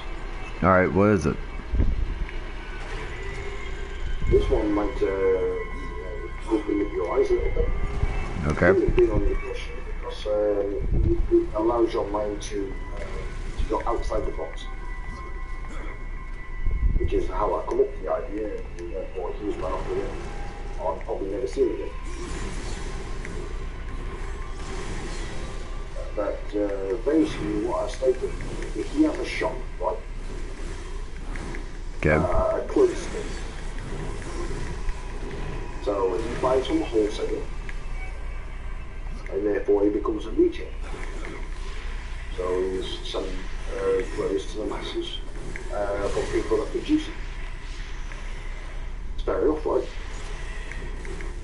Want a clothes shop? Okay, I'll go there, I'll buy 20 t-shirts for, I don't know, say £100, and I'll put them on the racks. And try and sell those 20 t-shirts again for £120. Make a little bit of profit. He pays his rent, he just about gets through. He's not really broken into any new endeavour or a new market. And what's actually happening to him is the fact is it's a lot more demanding that way because he's got to keep the interest going for people to buy the product on his own self. And I said to him, buy some plain clothes in different sizes, just plain, no design on it, keep one side of your wall, let's say you go into a shop, obviously you've got the back, that's always got the till, the counter or whatever. Changing rooms on the side. And on your left hand wall, or right hand wall, doesn't matter, you will have a selection of different printouts. Or different motifs or something like that, or different designs, or different manufacturing makes or whatever. That'll be on one side, so you're selling the wholesale stuff on one. On the other wall, either t-shirts and plain jeans will be on the other wall. You know, polo necks or your V-necks or whatever. And that'll be on the other wall, just plain, white, blue. What I want to do then is in the back, or find an area where you will open 3 work tables. And 2 work tables then will be able to be laid upon at least 6. Basically, I think we call it like a honey chest. Is where you strap a t-shirt in, or you strap a jeans in, and you lay it out, flatten it out so it's completely flat. You close it down. You then take different stencil papers, and you allow the people that want to actually themselves draw their own designs on that stencil paper. Cut it out. Lay it upon the print of the jeans or t-shirt. You use whatever colour dye they want, and they can actually scrape it across, and it will give an imprint upon their clothing, so it will be there forever. Right? So they can walk about with their self-expression, different motifs, flowers, maybe a dragon on their jeans. They can go with drawing out maybe a leopard or something like that on the back of their shirt that they've done themselves. Because it's a voice of self-expression. Gotcha. And he was like, where the hell did you come with this idea? I said, well, if I was at a clothing store, you can either sell it to it's already pre-made, or you can, because it's good in the clothing business, why don't you have one side where you can allow creativity? Because the teenagers today, they get bored of it. So why don't you allow them, like, 10-15 minutes in there and make their own designs, put on their own shirts and stuff like that. Put it on their different dyes, different links. And, they're brilliant. That's what I would do. My shop would be mostly full of teenagers. Just drawing away and putting on their clothes.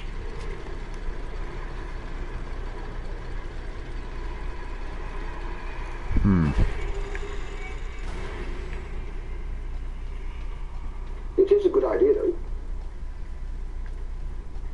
Won't be surprised. Do you imagine how many teenagers would be in there for literally the whole days, and they'd all be competing who can actually draw the best design? I can think about it, and it sounds like very engaging. Well, if a normal teenager wants to make a statement about themselves, it's about self-expression. Whether or not how they get their hair cut, or what jewellery they wear, what tattoos they have, later on in life, how they wear their trousers, what shoes they wear. Why not actually open the market having to actually design their own motifs that go with their clothing and their shoes? So you take away the branding and you give them the creativity. Therefore, you can become a franchise purely on people that design their own motifs on clothing.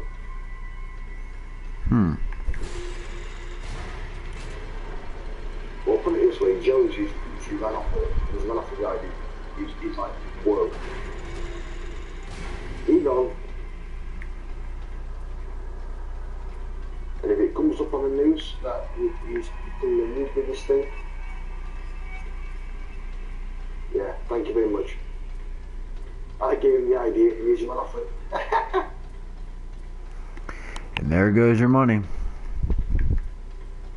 Money means nothing to me. Just helping, that's all. Right. If he's a millionaire, if he's a millionaire, I'll tell you what. Yeah, he's got it made.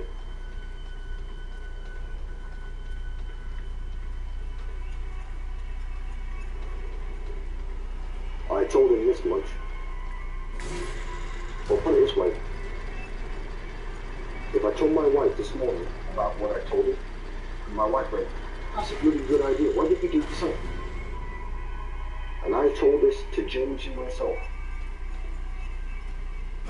I don't have the time nor patience to do that. You do all the hard work. I will just give you the ideas. The hard work at the moment is working for nothing. But the ideas are making a millionaire. Just go with it. But he did promise me one thing. Really, what's that? He said if he does get a millionaire from that out of that idea, he should have finally tracked me down.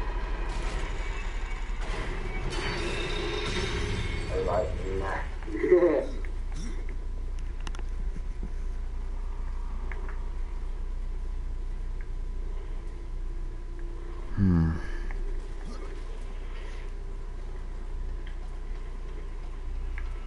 Man, I'm stumped. Why? I'm stumped. I've been listening to you throughout the entire time, but I'm also been trying to figure out this puzzle. Ah, here it is. What puzzle? Yeah, I've been trying to figure out. It's on the game.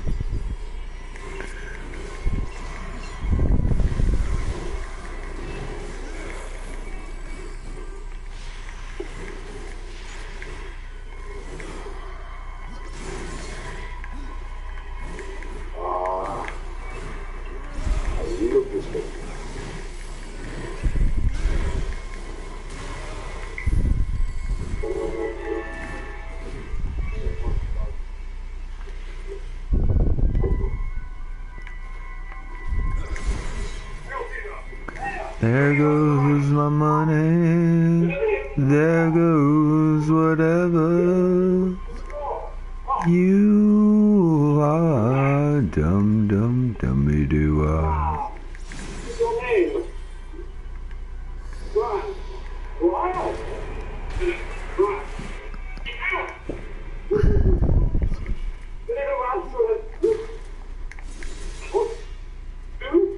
Yes, it's a...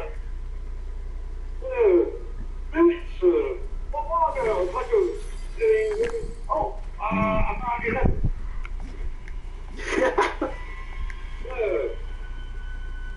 You better wait up. I should have said Joey, I'm very hungry. Where's the phone? Where's the phone? Where's the phone? Now, you snap-scanning. I thought you were trying to run. Oh, run. Oh, your father on the road. Look it. Look at that church. Look at the restaurant guy. You there? Okay. Notice Maximus. Notice Maximus. Well, no. I'm very sure. Check. Well, there's, I need to go to, like, City of Scotland or Biggest Diggers. Sunday, about. Let's go to Danger. Wait a minute, which one Biggest Diggers.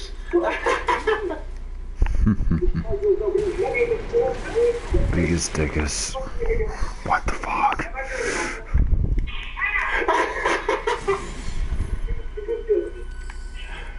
Wait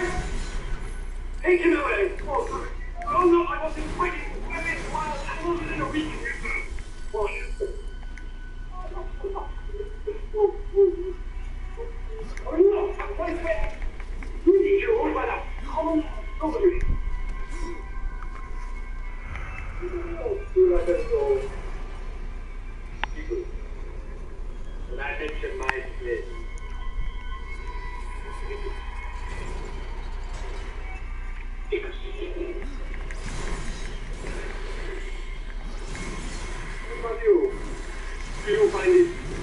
What did you go?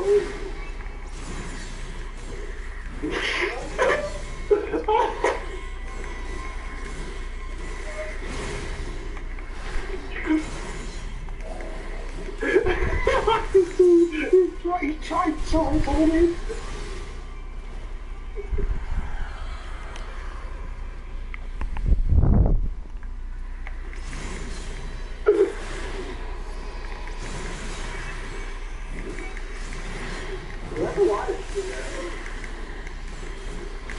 You know what she's called?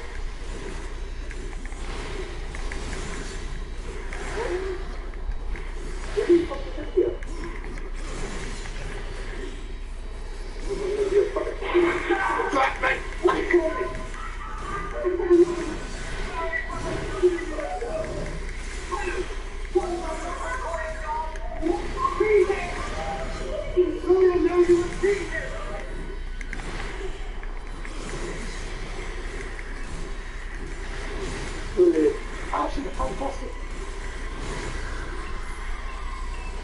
Hey Brian. What's that? You should be watching The Life of Brian. The Life of Brian. Oh yeah. What, starring yours truly? Maybe you could use it as an actual YouTube video. Like yours truly. Brian. The Life of Brian. And actually putting in some incorporation into Grand Theft Auto 5, also some comments from the actual film itself. That would be hilarious. It'd be a nice play on words. Oh, definitely. The only, I normally just go by my angelic demon name. I've really. On the contrary, for people that know you, it will be Brian. But if you actually go by under HIT and actually call your video Life of Brian, and then you incorporate some of the quotable quotes from the actual film, then therefore you'll be telling the story of who you actually are, because you don't believe in it, but you actually make it more funny on top. It would be reminiscent, and therefore people like that area of mind. So yeah, I think we could definitely warrant a shout for this. It's probably a bit like, you know, when you go to a car in a supermarket, and you've got two cars parked next to each other, and they both look the same. One's got your wife in it, and the other car has got a very strange dude in it, and you get in the wrong car. And then he's like, okay, sweetheart, let's go. And then he looks around at you and like, what are you doing for? You know what I mean?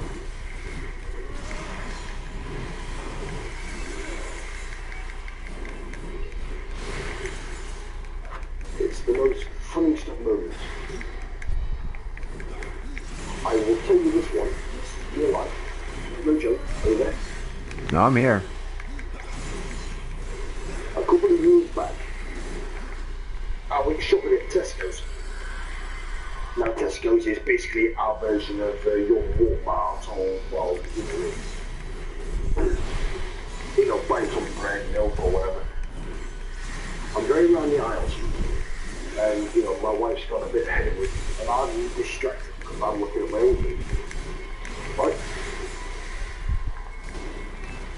Are you there? No, I'm here.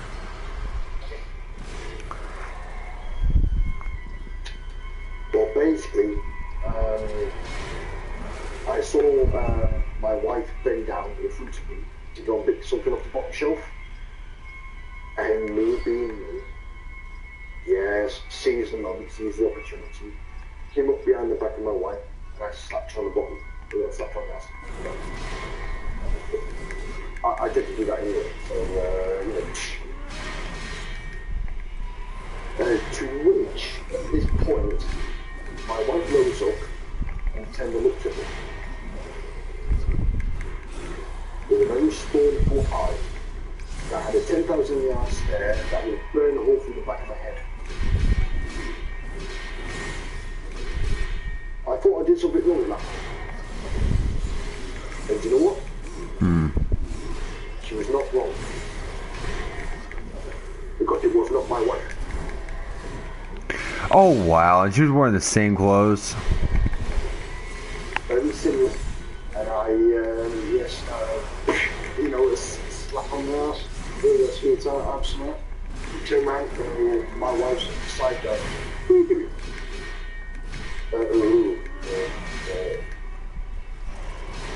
Yeah. Sorry, wrong wife. Oh wow. That is fucked up, dude. Sorry, honey, I thought that was you.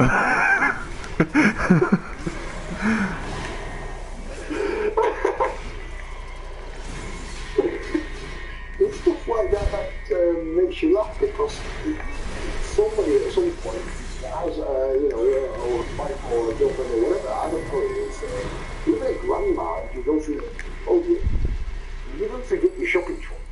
You ever, like, walked off in someone else's shopping trolley? You're like, you'll leave it there for a moment, you'll go and get some beans or foods or whatever. And they move yours, and it's like, and then she leaves hers. Yeah, it's like, well, I didn't buy no tampons on a mail.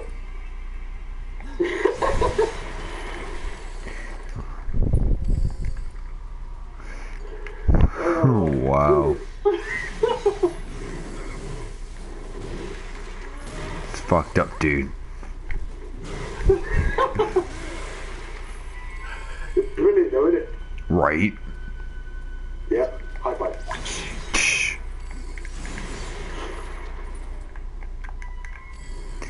That was just messed up, dude.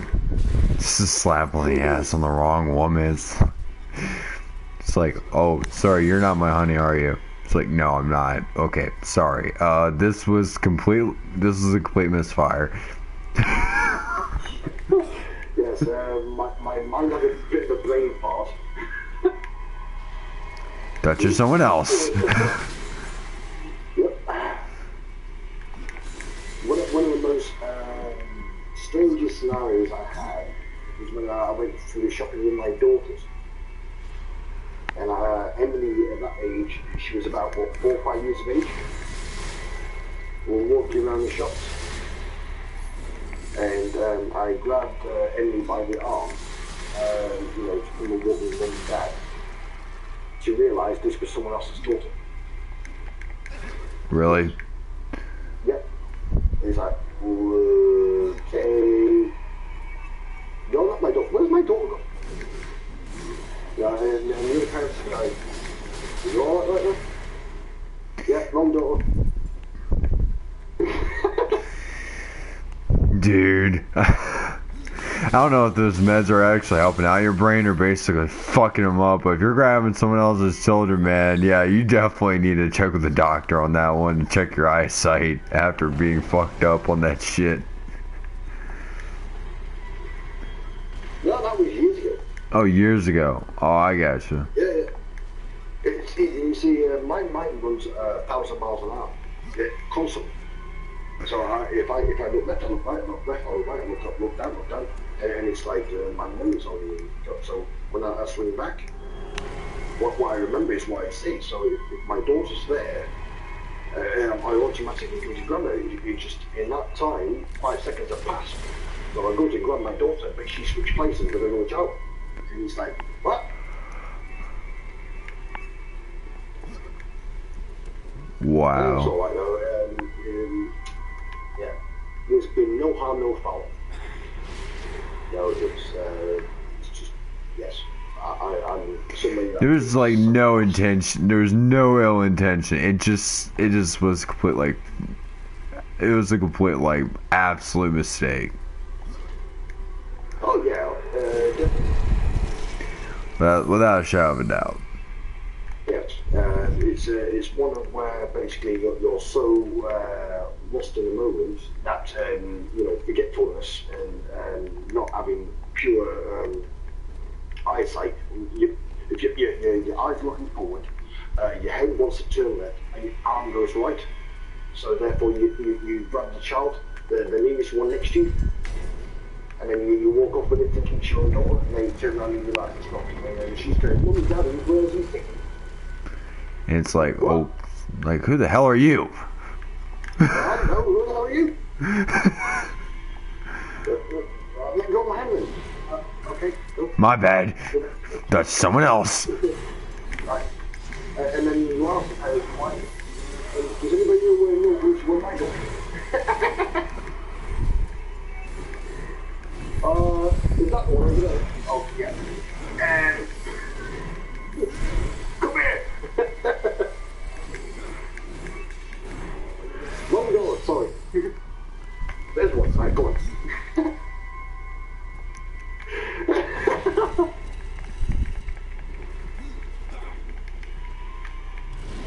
Brilliant, isn't it? I know, right? But yeah, it's just humans are very fun. I'm very intellectual, very knowledgeable. But yes, the medication I'm on is fine, it's doing its thing. But the things I've done in the past will far surpass some of the most stupid things I've done.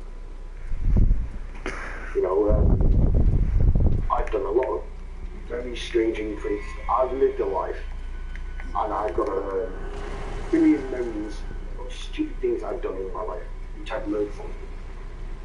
One, don't smack another woman's ass if you don't think it's your wife.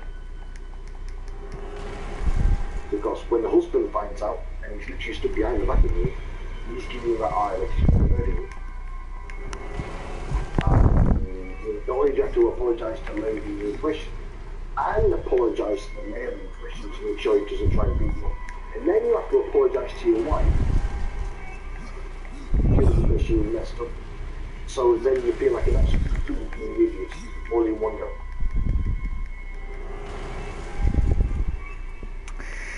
That's what I call murder, dude. Well, if someone were to smack my wife's ass, I guarantee you I would get it in a freaking headlock. So I knew how he felt. And if a woman gets smacked in the ass by a random stranger, I know how she feels. And the fact that my wife smacked another lady's bottom, I know how she feels. Therefore, I'm screwed. At that point, you probably want to be a little bit more lenient on the guy that's smacking women's asses. Yeah, right. You don't want to do it. Because this shit happens. Yes, I definitely had a moment of forgetfulness, and yes, the repercussions of doing such a certain act, it put me in the doghouse for at least 2 weeks with my own wife. The male actually to his missus, actually to be quite fair to him, he did not get aggressive at me. He just laughed his friggin' head off. Raising a cow is a good thing. Yeah, he basically, he said that was one of the funniest moments he'd seen, because there was the look on my face, the expression on my face, it was the expression on my wife, and it was also the expression on his partner, the female partner in question. All three actually caused him to have a mental freaking like, what a situation! Just laughed. And I thought, well, okay, so you've not been quite honest about this, and I apologised. I thought that he was my wife, Heather, I'm so sorry. What is your name? Apologies. I made a mistake. So sorry for smacking your bottom. We will never be done again. I promise you that much. Yes.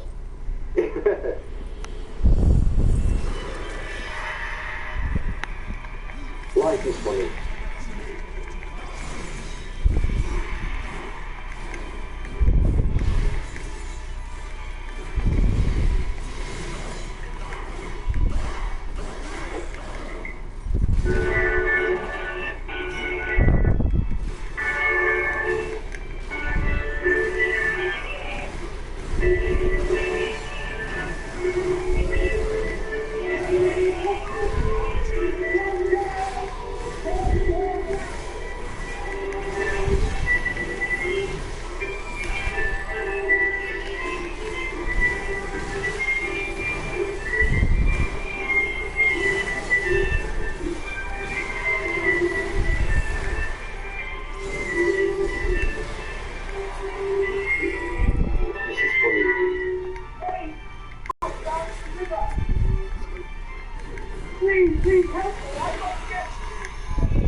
What's up?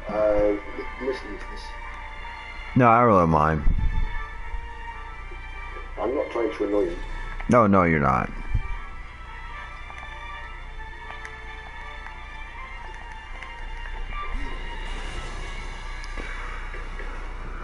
I'm trying to. I'm basically annoyed with this game, though. To be honest with you. Yeah, it's like I'm getting my ass kicked, and it's like that's the part that's annoying me. So if you hear me sigh, I can assure you, you're not the culprit.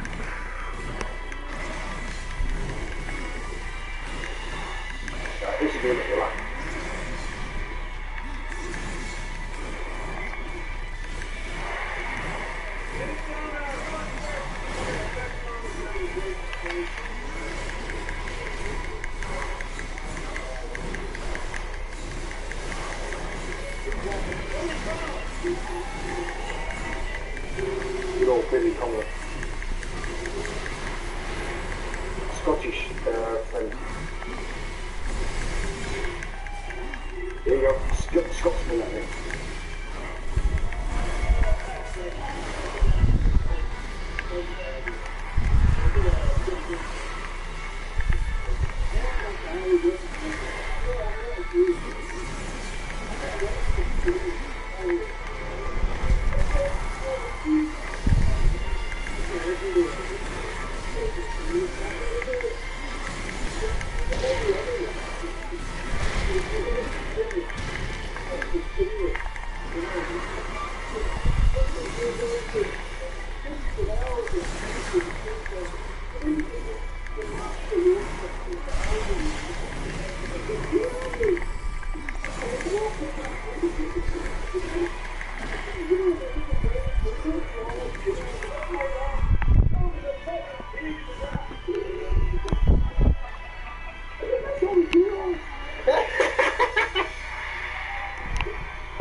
I'll tell you what, Ryan, listen to this.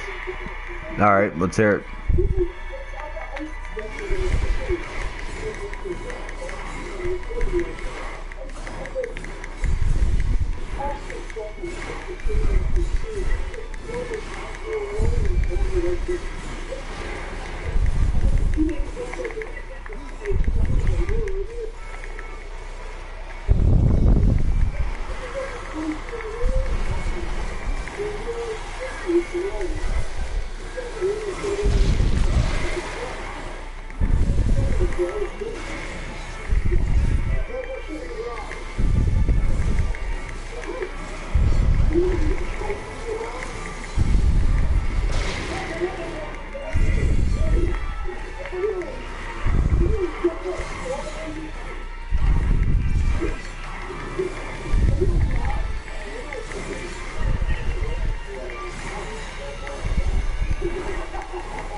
Yeah,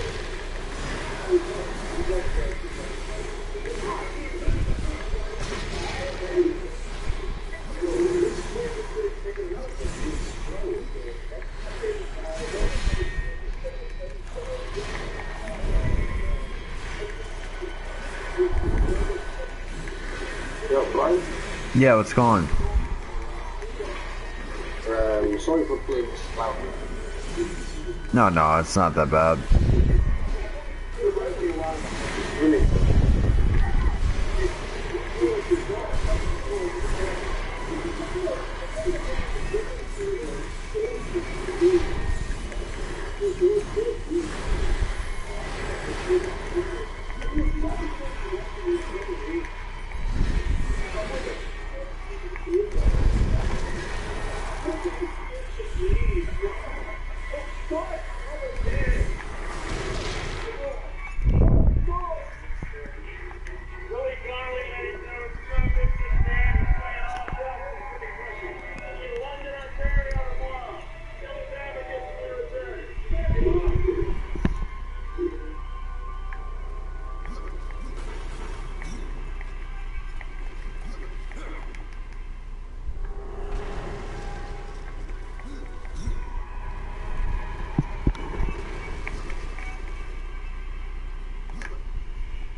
Oh, life is great.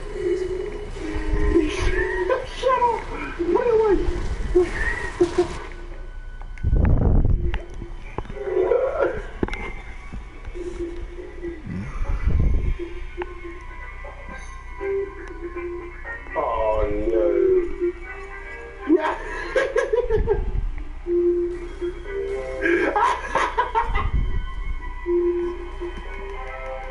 This is tough.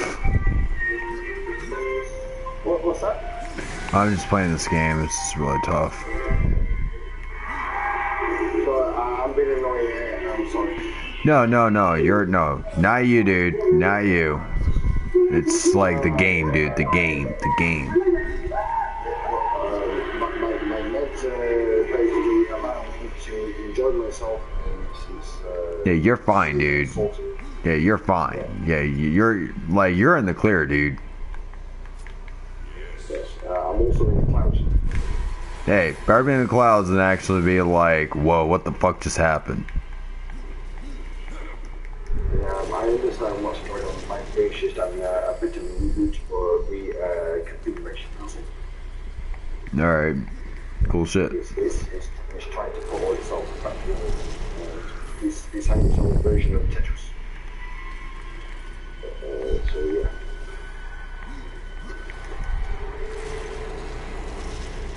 What I'm doing is I'm watching light-out positive stuff like comedy to laugh it out, to bake I'm painting to laugh it. Hey, do what you gotta do, man. I'm not stopping you, dude. Not stopping you. It's the game. The whole time, it's just the game. So you're clear, dude. Well, for me personally, nothing is going to be too much of an annoyance. I can't go to a punch back or to get on the Yeah, I mean, I know the whole routine, man. I'm just telling you what I'm testifying on my end.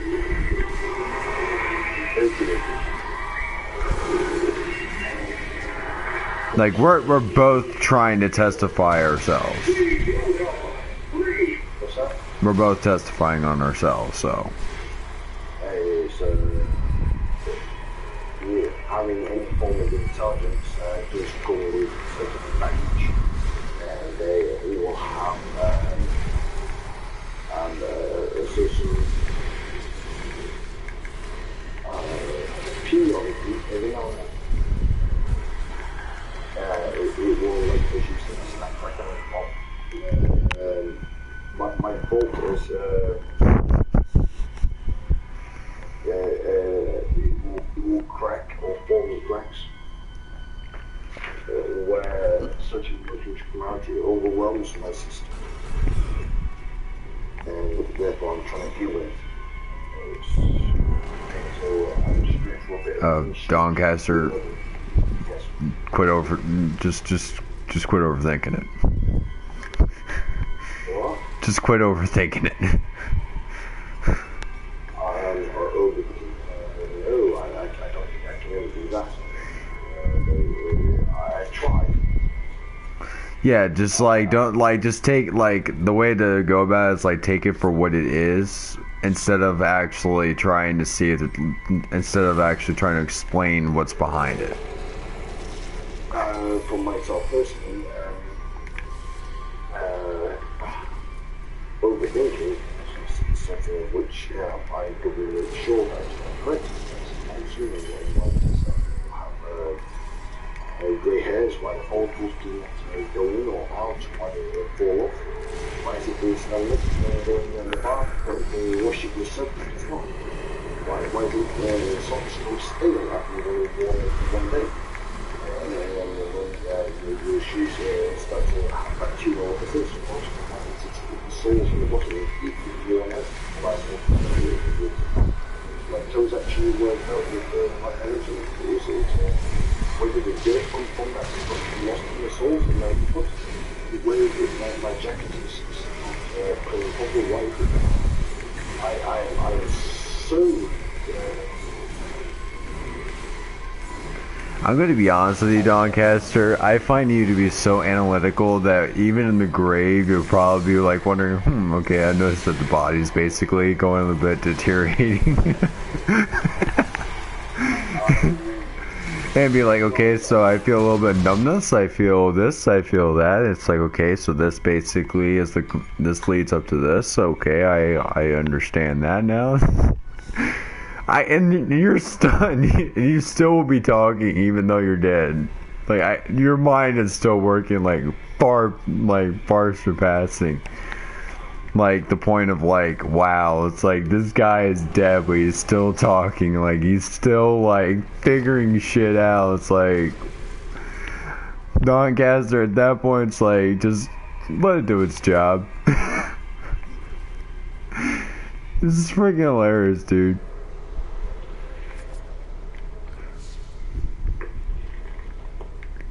I can just imagine that. Like, honestly, can you see someone like that? Well, you see, my personality has always been someone that's I'm very picky. I'm overhanded with my editing, and people call me on even in the games. I read everything. I can literally tell you what someone's doing. 200-300 years, well, no, 200 yards, I can read their body language like business. I like to know so much, and therefore I can deal with multiple languages. I want to know, and I can never say no. I can analyze everything. It's always tell me, oh, this is you have to learn this one. And by the way, yeah, I can do my own not be that. That's your thing about it. If you're telling me Spanish or French, whatever, you find something Portuguese in there, I'm good with that too. Put in a really good colour image, that actually worked out. Why is my oven not working correctly? My oven seems to have a plug missing, and why is it that we've got 2 pins in this thing? But I found out the top pin is actually one of the uses. It's actually designed to actually go out of the cage. So therefore, the round, which is also the one which is used in my line, you just got to fill a circuit. So therefore your light switches are actually a secondary part where they actually do that. And the electronic current actually goes better if it goes up and actually has a surge of what comes down.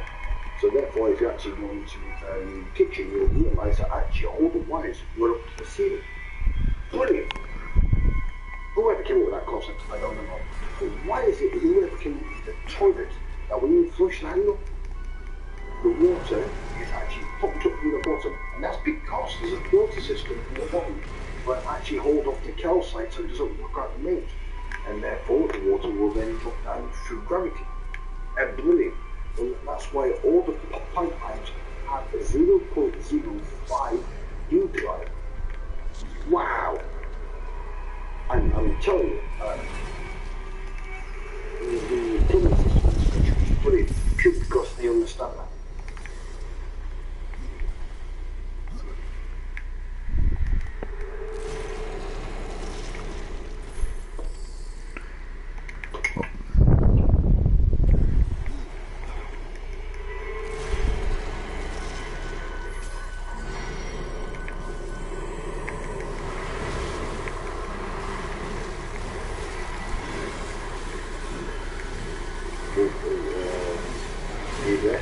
Oh, I'm here, dude. I'm listening.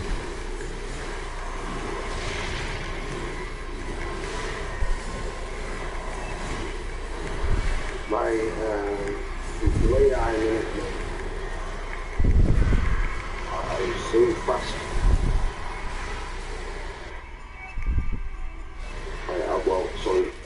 My thought processing is very fast. It runs at a higher degree than yours. The military told me back in 2001 I had an IQ of 128. And I'm not joking, 128 for thought processing. And that is no joke. It is something which is quite remarkable to me.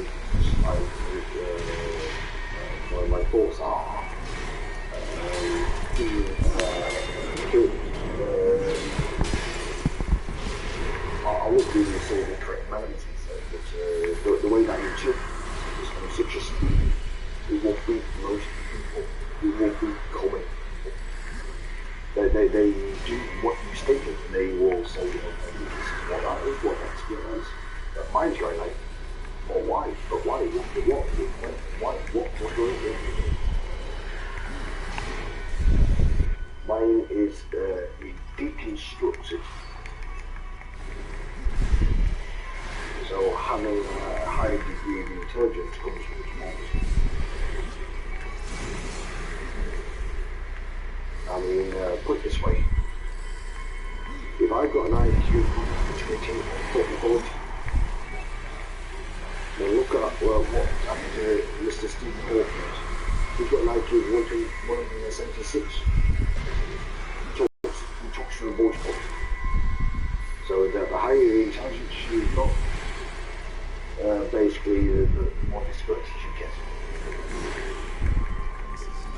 It's true to his word. Am I correct? Well, yeah, I would suppose so. But I'm starting to think that's more of a... I don't know, I think it's probably been more deficient. I mean, it could be an act of misleading. Maybe having a higher intelligence have been misleaded through the interpretations of those who actually been striving for it. It could also mean that. Well, I would put myself in that category. Most intelligence in one area, one only curiosity. And it's based on that nature, which is why I've got where I am now. I want to know. I want to know everything. And I will never stop learning until the day I die. No, I want to know everything. Actually, I want to know languages, I want to know science, I want to know what's going on, I want to know people, I want to know race, colour, creed, religion, who's wearing what thing on the pants today. I want to know what colour socks you're wearing. I want to know just everything. It's for me, it's knowledge is key, but at the same time, I'm burning myself out. I can feel it. My mind is going, pack it in. Too much overload. It's, I've got a hard drive and it's full, it's overflowing. And these drugs are supposed to help, like, stupefy you so that way you can kind of basically make room for more. These narcotics that you're giving me are basically to make you turn into a village idiot. Well, you have to think, well, look at your mind as a USB.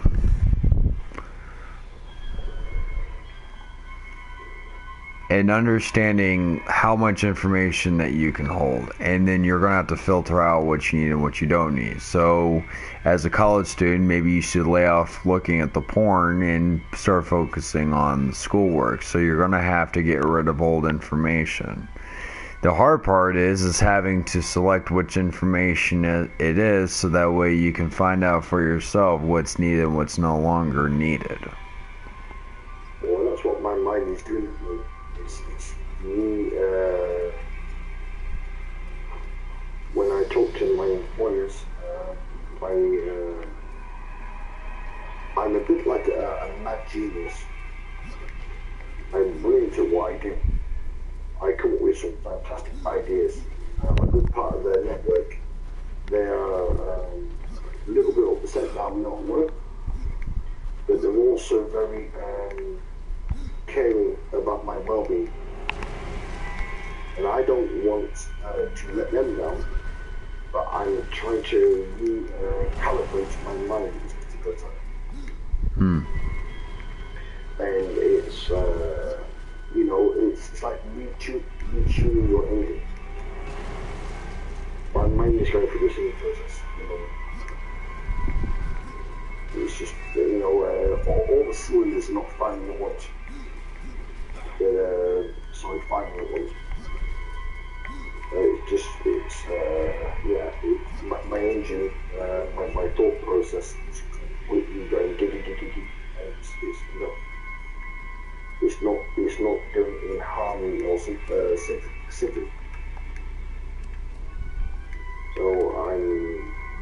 asserting myself,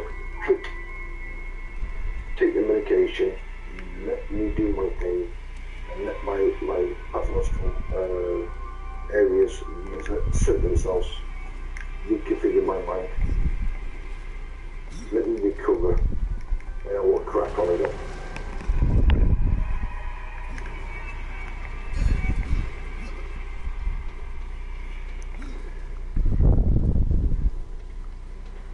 Well, fair enough.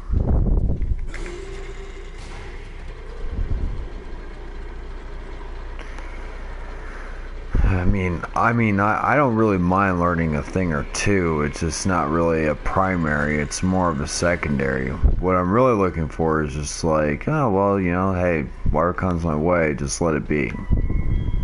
You know? Sometimes overthinking things just gets way out of hand.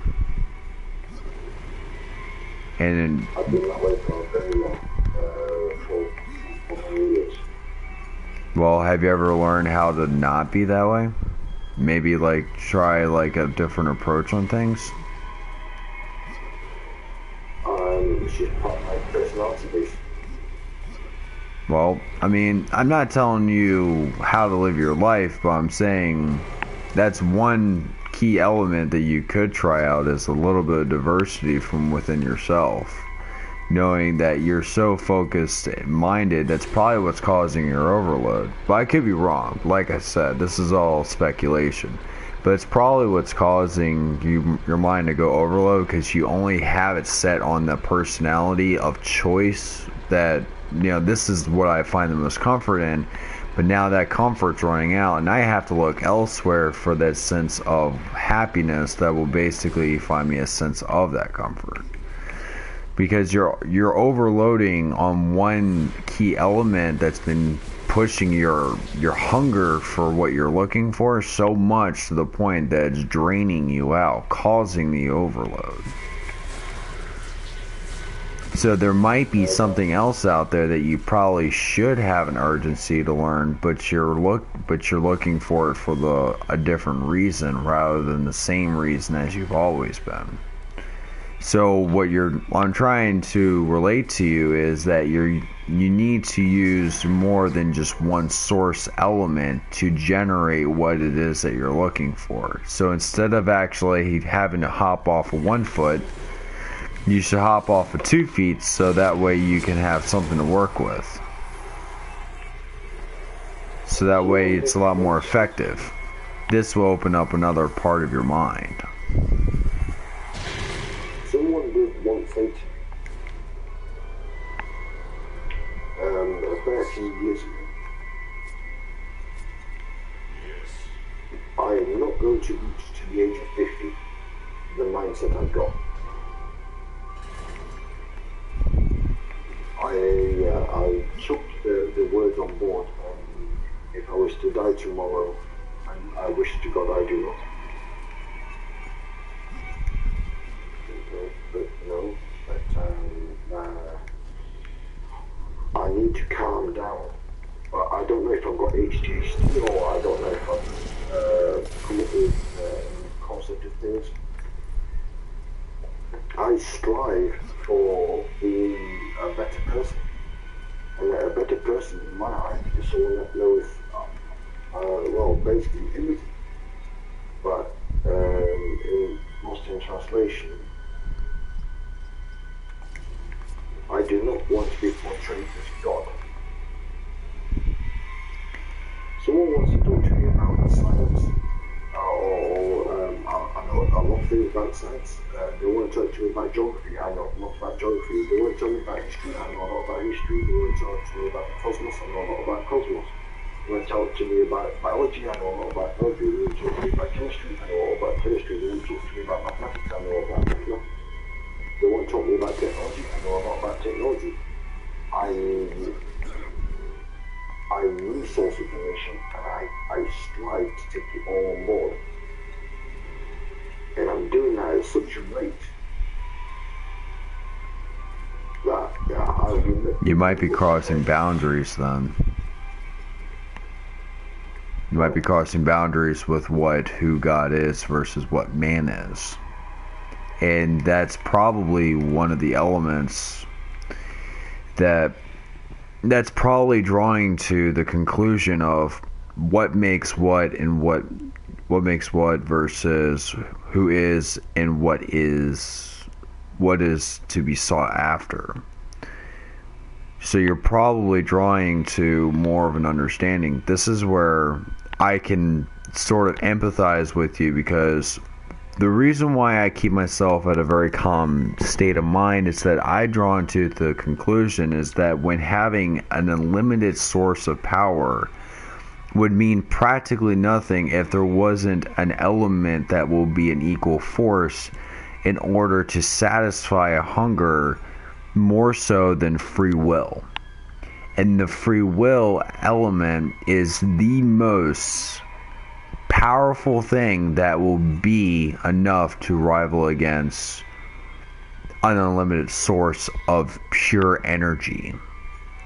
And to be of that energy, to rival against free will, to allow it to do its meaningful existence, would ultimately be consumed if one were to basically took that away, and then there will be nothing left. So this is basically supposed to be a release from an almighty creator, which is that of a god, or the god, which is in our lifetime. This is where it states in this situation, where we are basically having to use our free will to understand what it means to have that kind of power versus what was necessarily understood, why the free will was given in the first place. And from that point forward, mankind has been running around amok with a limited source of life, which will only last about 70 to 100 plus years on average. Wow. And because of that, we will never know.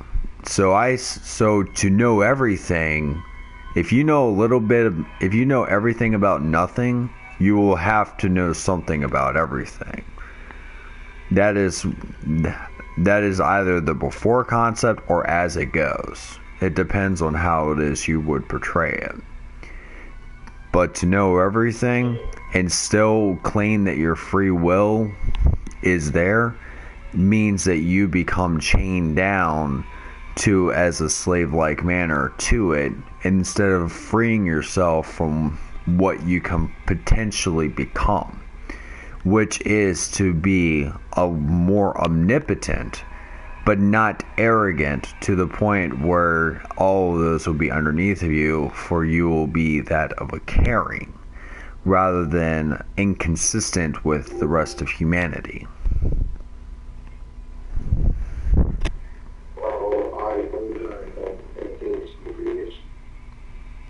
Yes, and this is something that you can add to your library.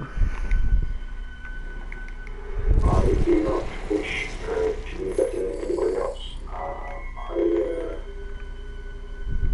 I think this is only a personal need to try to find a means.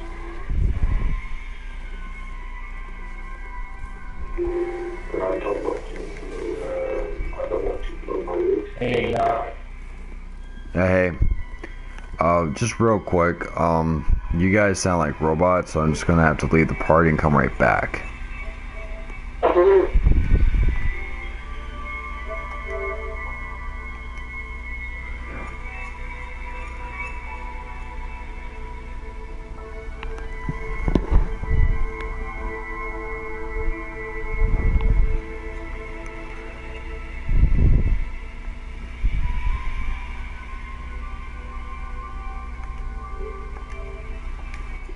Alright.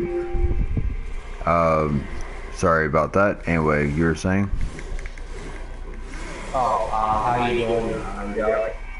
I'm doing alright. Okay, I don't hear Don Cactus talking. I don't know. I'm trying to help ease his mind on the matter, so that way it'll be somewhat beneficial for him. Well, what's it going on there? What's that? What's going on? Because I just came in, and now I heard you talking about, like, He's, you ever basically just want to learn so much you just basically lose your shit? yeah. That's Doncaster. And I'm trying to give him a sense of comfort.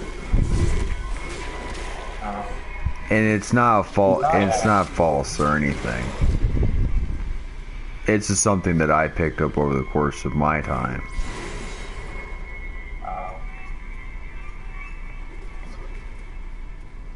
How long have you been on? I myself personally, I've been on for quite some time. I seen you on last night, but it's like 7 o'clock. 7 o'clock now, it's like, wow, it's like you've been on since last night, so you've been on all night, not all day. Mm-hmm. And I haven't even been in bed yet. I went to sleep around 7 this morning and woke up around 3. No, not 3, 6. I woke up a little bit at 3, but I went back to sleep and I woke up like 3 hours later, so I woke up at 6 o'clock. Oh, by the way, guess what I'm getting tonight for Mafia 3? Oh, what are you getting? Never mind, I'm not gonna tell you, because you're getting tired of hearing it. No, of course. I'm getting the KKK version tonight. Gotcha. Alright, That, baby fat for baby fat. Gotcha.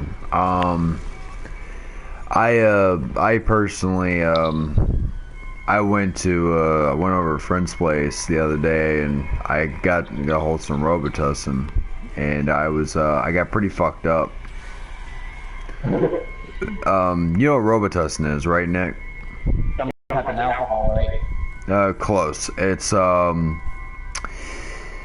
you know what cough syrup is? Not greatly, but I think so. Cough syrup. You know, the stuff that tastes like really nasty. Yeah, I know what that tastes like, because I had that Henry's grape, not Henry's grape, what is it? Henry's cherry. And that tastes like freaking straight up cough syrup, and that tastes horrible. I know. Well, Robitussin is a cough syrup, and you can get high off of Robitussin. Yeah. And I basically was hallucinating off of it, and man, it was trippy as hell. Wait, did you get drunk or you get high? It was a high. Oh, sound like a drug.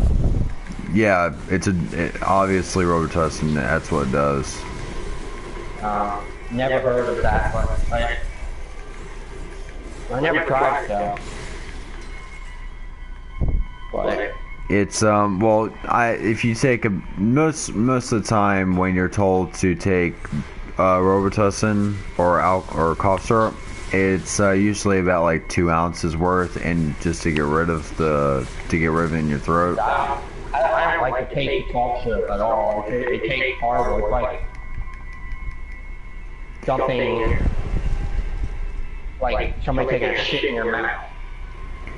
Well, the thing is, yeah, it does taste really bad, but if you get past the taste though, you start to hallucinate and it feels great.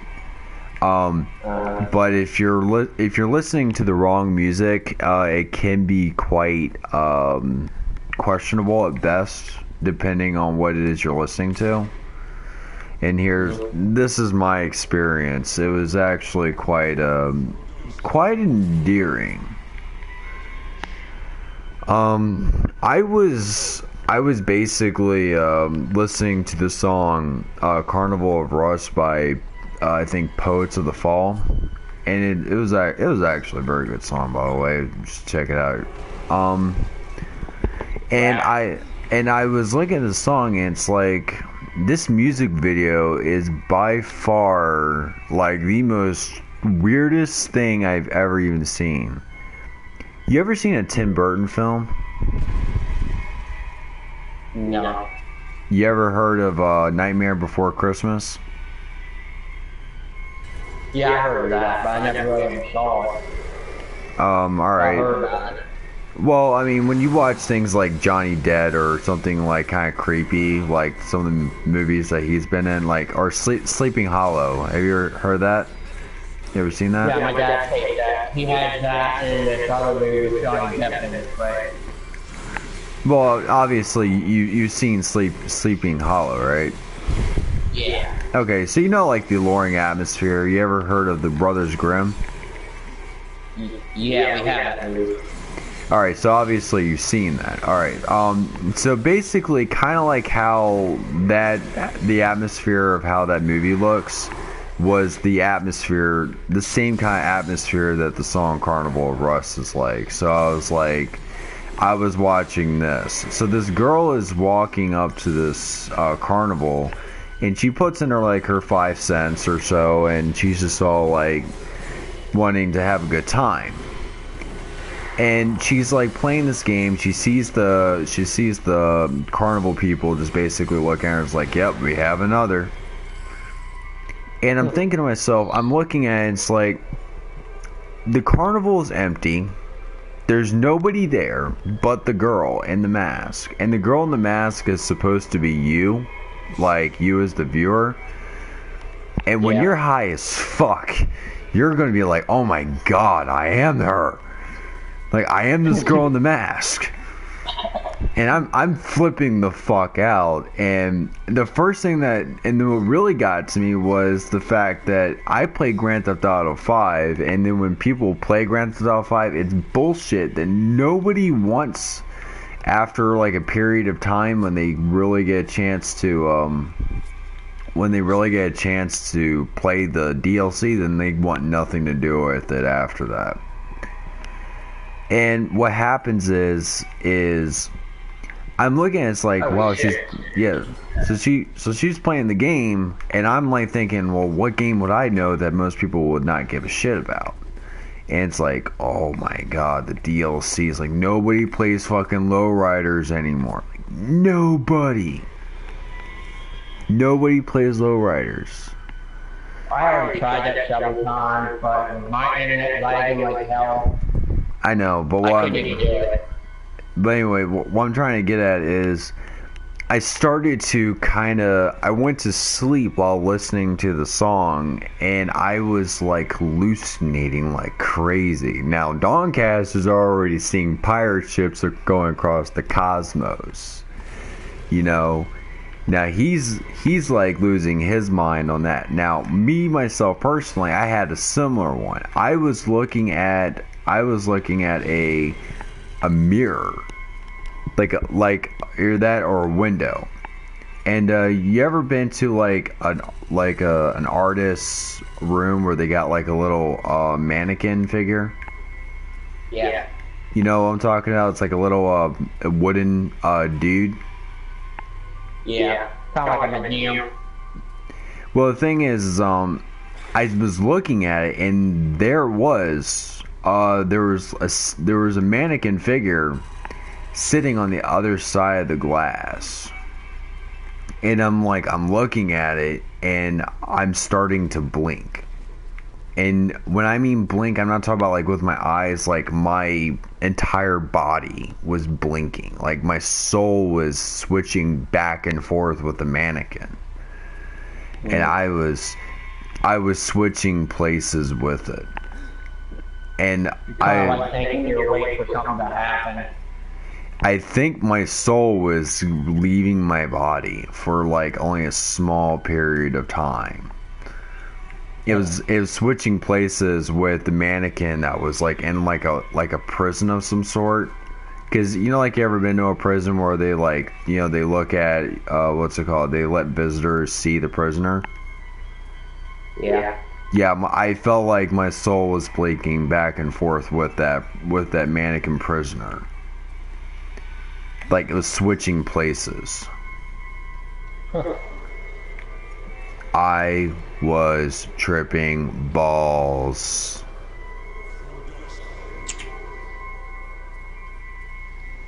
Yeah, I was just playing some Evil Within earlier today. Well, earlier last night. And I got 2 trophies for it.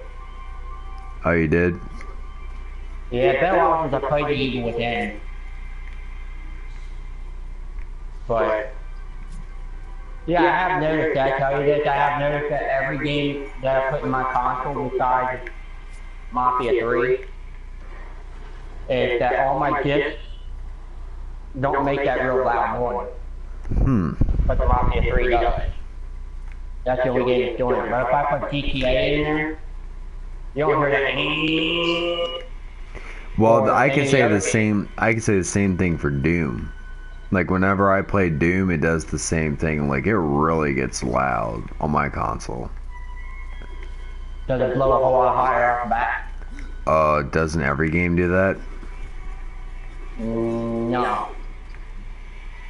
Dude, it blows hot air. It blows hot air, dude. Yeah, but at the end of the day, but you asked if it blows hot air. You didn't ask if it was blowing hot air and making the loud noise. Oh. Yeah, you asked if it blows hot air. I'm like, yeah, every game makes it blow hot air, but because yeah. But yeah, it would be blowing hot air out. To answer your question. And from what I also would understand is some games require more power. Yeah. So from your console, so that way you can generate the higher graphics, the greater gameplay, etc. Exactly, because Mafia 3 is 50 gigabytes minimum as well as GTA 5. But if I play GTA 5, it don't make that loud noise and it don't blast the whole air out like really fast. And that's what it was doing with Mafia 3. But if I put any other disc in there, it don't do that. That's strange. It's like the only game that does it is Mafia 3. I thought, because I told the GameStop that has the same console as me, if he had the same problem. And he said, it's the disc reader, supposed to do that. And I said, I told him all the discs does it. But I tested every disc. And the only disc that does flip is Mafia 3. And any other discs don't do that. We'll play Doom, dude. And then I already played that. I know, but get the game. I rented it and it didn't do that either.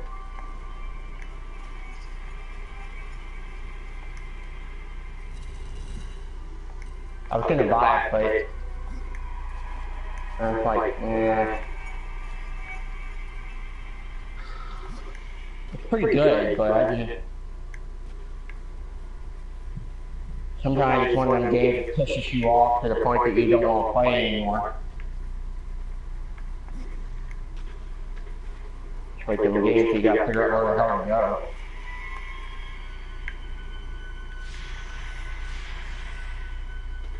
I was gonna watch the broadcast, but my just mom's watch on working. YouTube.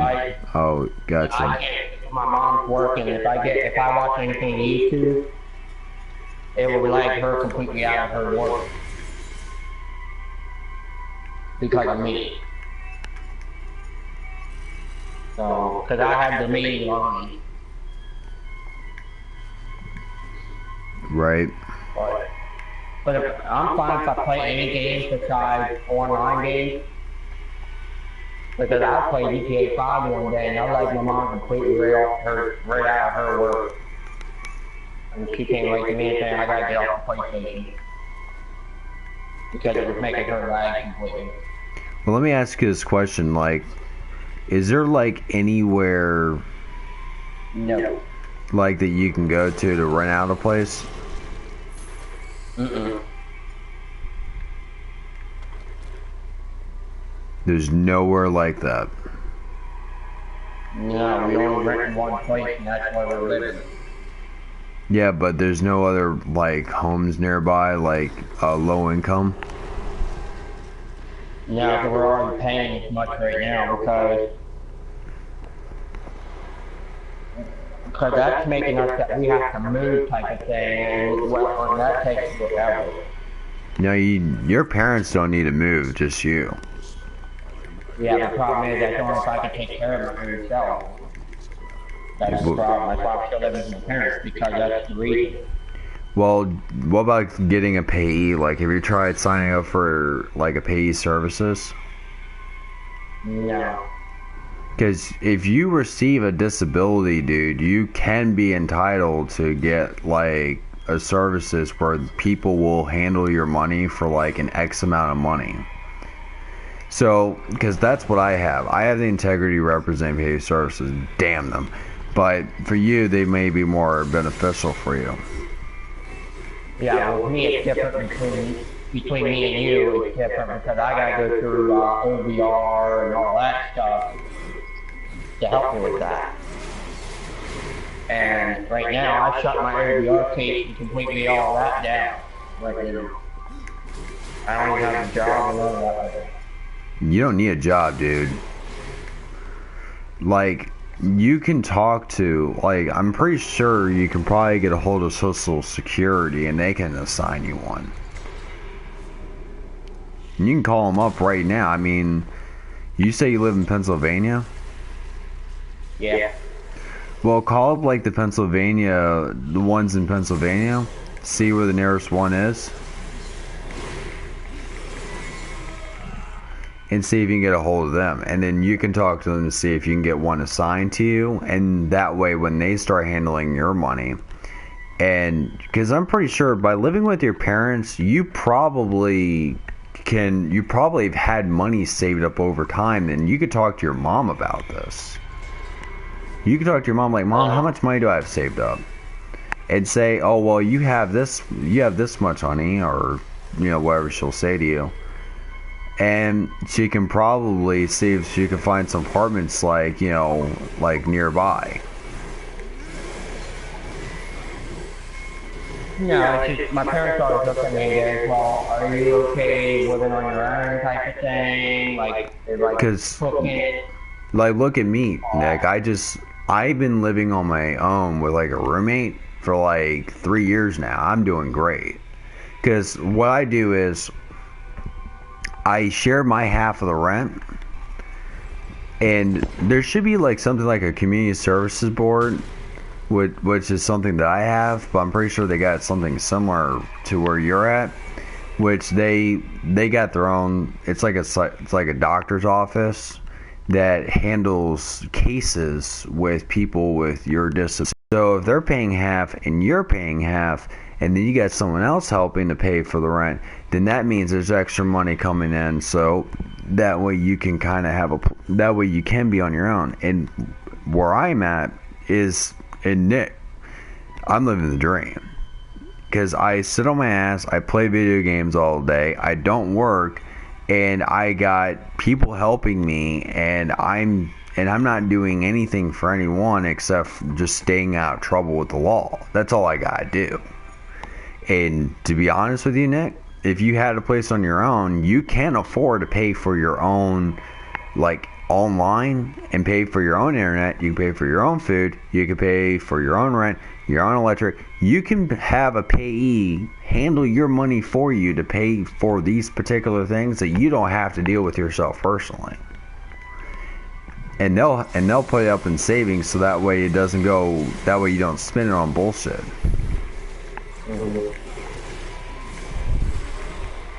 See what I mean? And yeah. I don't have to do shit. Just like you don't have to do shit after that. Once you get settled in, dude, it's nothing.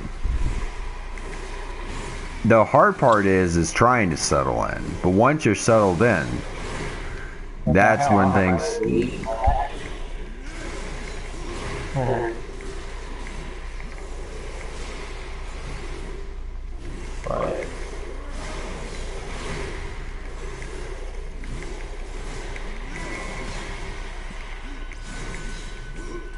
How's Darksiders 2? Well, aside from changing the conversation, yes, it's actually pretty good. Oh, sorry. It's okay. I see you're broadcasting, so I didn't want to interrupt you or anything. Oh, no, you're not interrupting me. You're doing just fine, dude.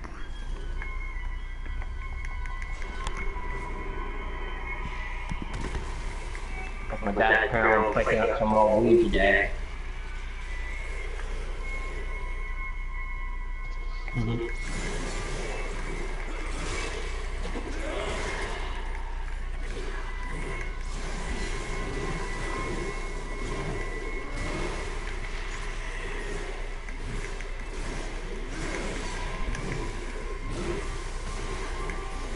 Oh yeah, and Josh, you should try this type of Mountain Dew. What's it called?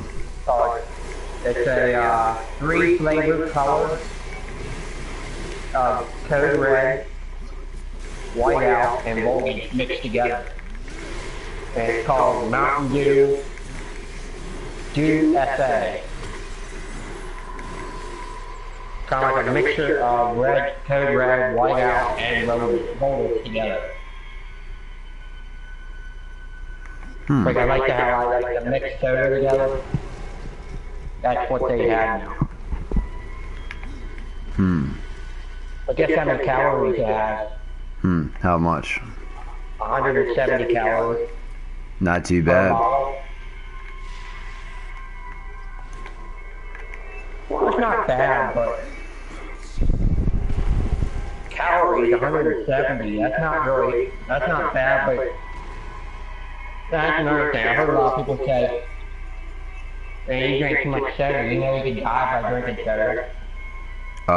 Okay, then let me give you the list of what things I can die. Sugar, milk, spice, everything nice, you know, cocaine, meth, you know, bullet, car, you know, I'm gonna die anyway.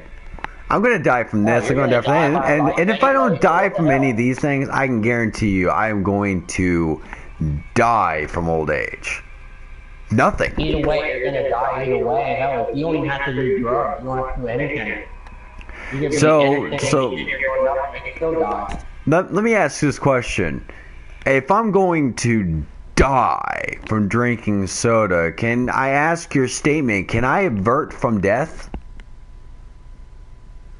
I mean, if you're going to provide me information that's going to be useful, can you avert me from death? I mean, after all, that's what you're trying to tell me, is that if I do this, this means this. Okay, so if I don't do this, what happens? Either way, you're gonna die. It don't matter. There you go. I am going to die. You are going to die. If I do not die, then guess what? It's a bleeding fucking miracle. The Virgin Mary just took a shit. Holy crap. What the just happened? Teach me a life where I will not die. Because I'm going to die. Either way, you're gonna die either way. It don't matter. So I may as well enjoy it before I go, because at least I actually know I can enjoy life. Right? I would think 3 steps ahead. I'm not trying to be an asshole, but it kind of... Yeah. I just have people I play with that are assholes. They look at me and go, "You're drinking too much soda, that means you still die."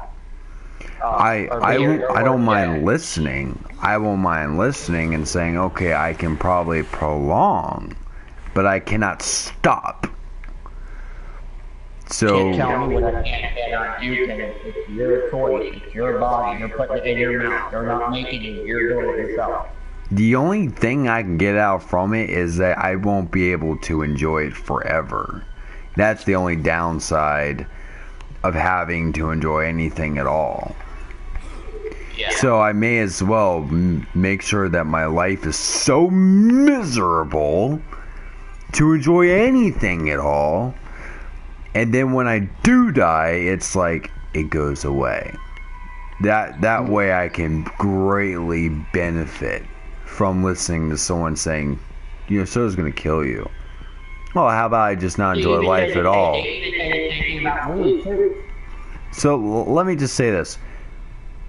How about I just not enjoy anything at all? How about I live so miserable that I basically suffer from breathing? Let's cut that off. Where I can't breathe. How about we just cut everything off? There will be no video games, there'll be no future, there'll be no children, there will be absolutely no food, no water, no shelter, there will be nothing. We will basically... So if you really want to actually cut off all things good, anything that can be enjoyed of, anything that we can benefit from, anything that we can actually possibly even have, let's cut those off and put everything. We'll put everything on the table by putting the bullet through our heads to actually see us on the other side. Because obviously this fucking world don't mean shit. Does it? Does this world mean shit? Does it mean anything at all? Does this world have a purpose of existence to actually continue on? No. So if we're really going to actually put everything on the penny of death here, then guess what? Let's all blow ourselves up so that way there will be no possible way to actually say that there is an alternative reality where it will not lead to death. Because there is nothing else beyond the point.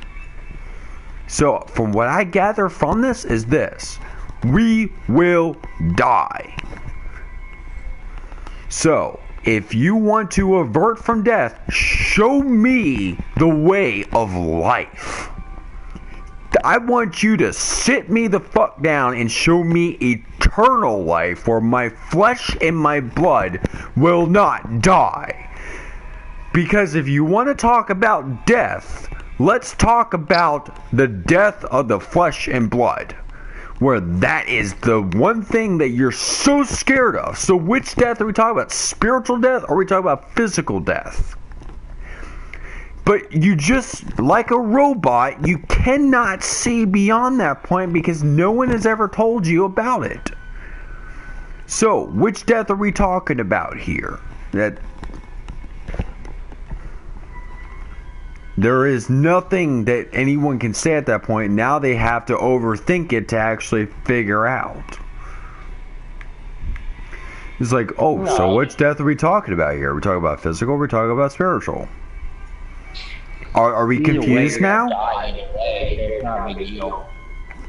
Exactly. So at that point, I may as well just say, let me just enjoy what I do have before I do go down to the pit. Because obviously enough, I'm living in heaven. And I'm not trying to be an asshole or anything, but let me just have my paradise. Let me have my cigarette. Let me have my food. Let me have my games. Because I'm not going around killing people in real life. I'm not stealing from anyone. I'm not committing adultery. I'm not lusting after anyone. I'm not calling the Lord's name in vain. At least I try to forbid myself from it. I don't even look at another person's things and say I want that. If I want something, it's only because it's available for me to have. Doesn't necessarily mean I can gloat about it before everyone else, because guess what? It's something that I personally can enjoy for myself. When I'm sitting on my ass here playing Darksiders 2, do I boast about that I have the game? No, I like to show my gameplay off because guess what? I work hard in the game to build up my skill set so that way I'm not a fucking loser. I actually worked hard at the game to be a winner at the game. Because I busted my ass off on the grounds of what Darksiders 2 is. And when I like to show off my skill set of what I have, guess what? That showcases my testimony that I busted my ass becoming a good player. Because I enjoy the game. I enjoy growth. I enjoy getting better, bigger, stronger, faster, bigger, better, harder, faster, stronger. Okay, Kanye West, you get the point. Good song, by the way. But still, it's just, I only have a small period of time on this earth, and I don't really know anything else from beyond the grave, and I've never even seen. I've heard of stories. I heard stories from beyond the grave of what it's like, but those stories were 2,000 years ago. But I've never seen anything beyond that, so how would I know it won't be infinite blackness at the end of it all? I may as well enjoy what I do have here, so I can have a blissful understanding of how I can perceive what could be beyond. But I don't know anything else from what is now. I don't know anything else beyond this world. Nothing. Absolutely not a dime. All I know is, don't be an asshole to your fellow man, and love the Lord your God with all your mind, heart, strength, and soul, and hold up the 10 Commandments. And boy, oh boy, when someone tells me soda's gonna kill me, then guess what? Put a bullet in my head. You're gonna die either way. Let me have my bliss, please. Can I have this?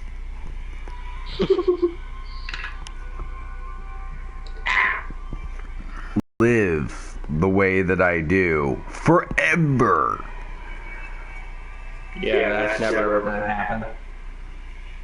Even with that 50 gigabytes minimum too. That's why I had a little lagging issue with this too. The only thing I can see that I can live the way that I do is up in heaven. And that's all I ask. Can I go to heaven?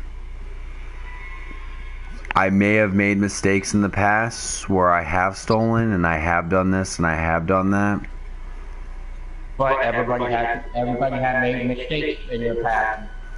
And I regret those mistakes. I have. You change your path from your, well, you don't. But I don't know anything else from beyond the grave. Like I said, I've heard stories, but I've never seen it. If I actually sat down and if I actually was able to leave my body and see the other side, that'd be great. That would be great.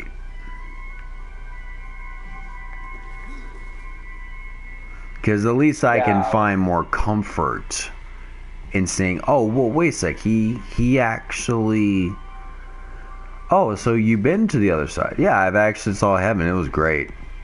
Like, you have no idea how beautiful it is. In fact, there is a way to get there. You can't be there forever if you do it this way. But you can get a taste of it. Like, it's good to get a taste of what heaven is like if you were to basically do this. If you do this a certain way, and you leave your body for like a period of time, you will be able to go to heaven. You can actually talk with the man upstairs, and basically this is, if you do this and this, then you can get a taste of heaven. And then when you do die, you know exactly where to go, you know what to expect, you know this, you know that, you know exactly, like, you will have so much comfort it won't even be funny.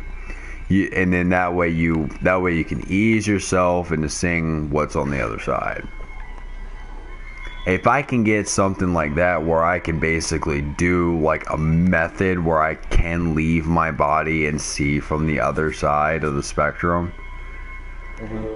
and actually know what it is that I'm getting into, then yes. If I'm able to like get a glimpse, a witness, a smell, a taste, a sight, a vision, like if I am able to go beyond what I already know that's causing me to go insane, you know.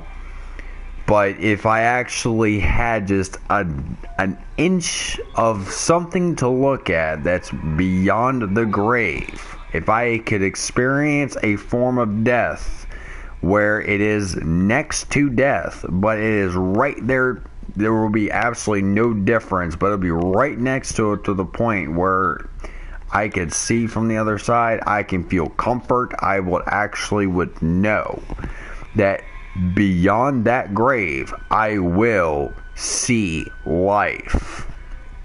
I will see where my soul goes. I can see where the spirit goes. Wherever it is you want to call it.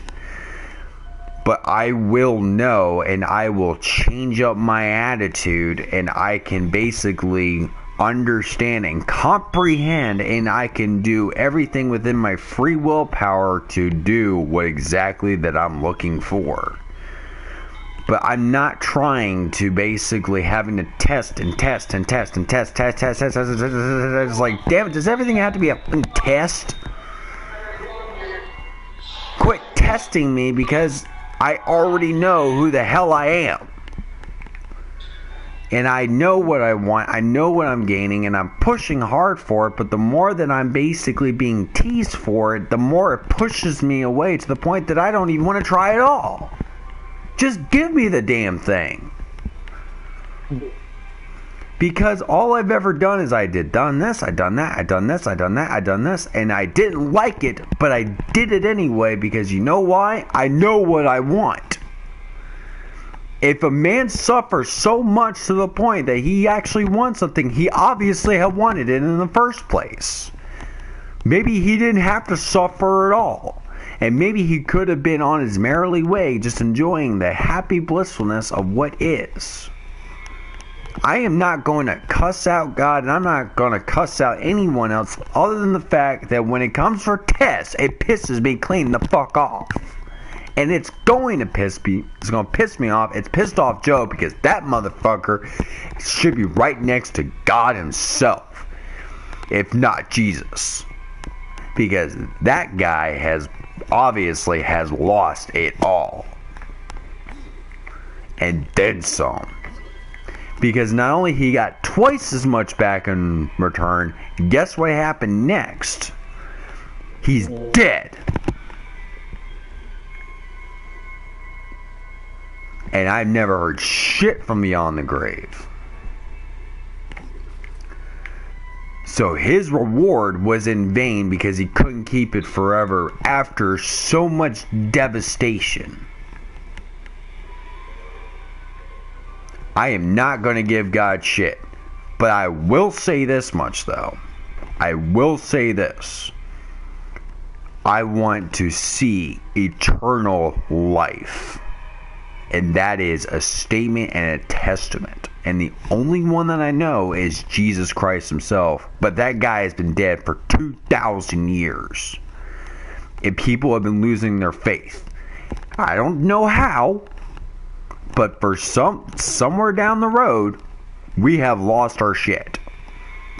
And I can't even pinpoint what the fuck it is. But when it comes time to, quote, death, be cautious, or otherwise it will be tasted upon. Because that is now not supposed to be a bridgeway to get to heaven. It is now a form of punishment of this world. I know that's for a damn certain. It is a punishment of this world, as it is a bridgeway to the other side, which can lead to hell. It can lead to hell. It is a bridgeway to either heaven or hell. I know that's for certain. The way the world's turning out to be, everybody don't care no more. It is the punishment of this world. That's all it is. The greatest punishment of the world. That's all death is to me in my eyes. Oh well, you're gonna die anyway, it don't matter. I know. The reason why it's a punishment of this world is just... we can't enjoy anything anymore.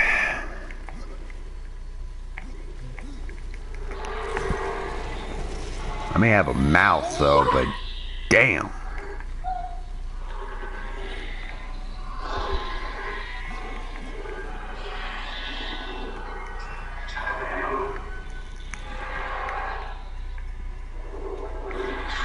Hey.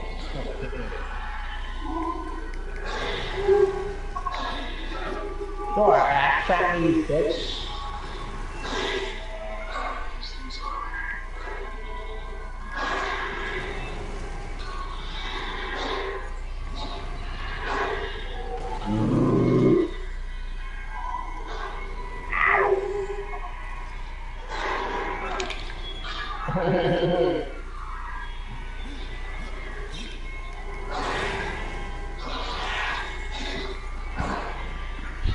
Yeah, guys, if you wanted to, you can get this game. It's like a bitch to beat.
Oh, she all brain slide.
Get your fat ass.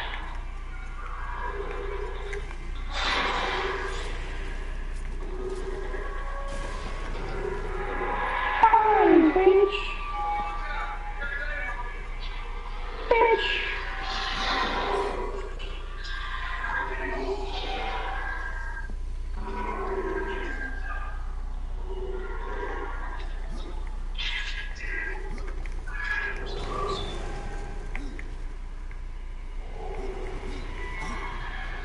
Pick up an axe.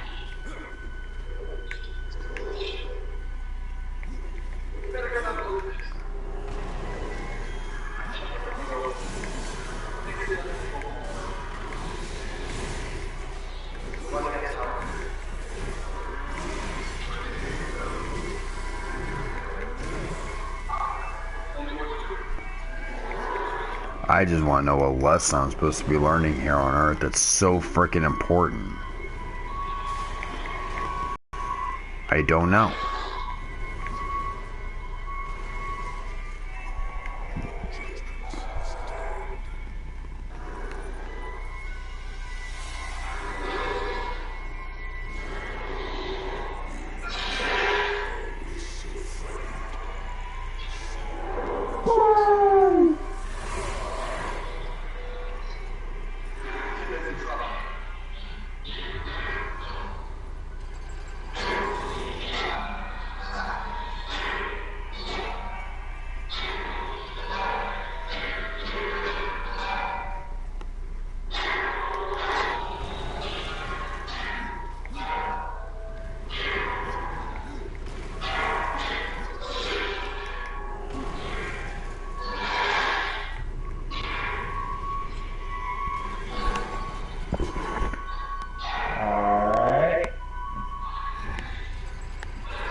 You ever played the Evil game?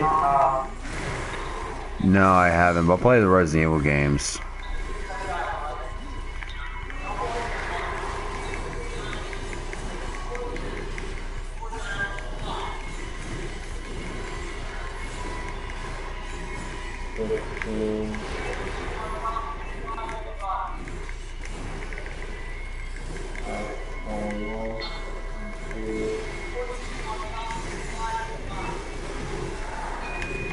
God. 22 on top and 5 on the bottom. It's been a while since I played this game and now I remember.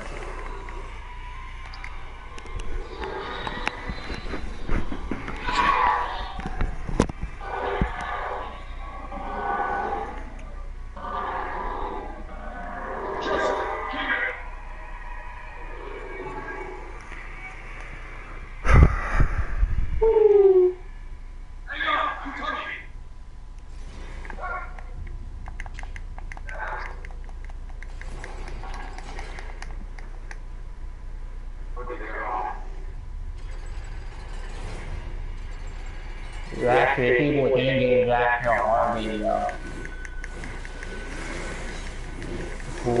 it's like a terrifying horror game.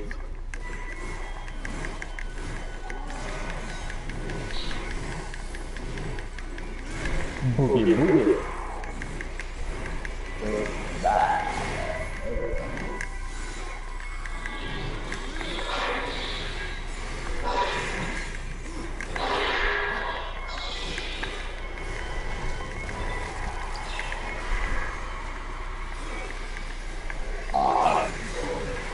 Excuse me.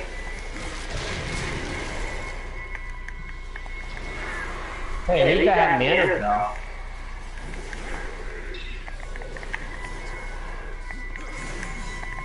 Not rude like that, I can burp on the mic and what they gave me.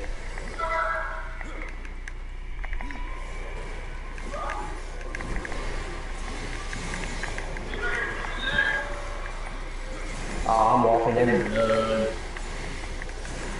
I'm walking in blood. Blood.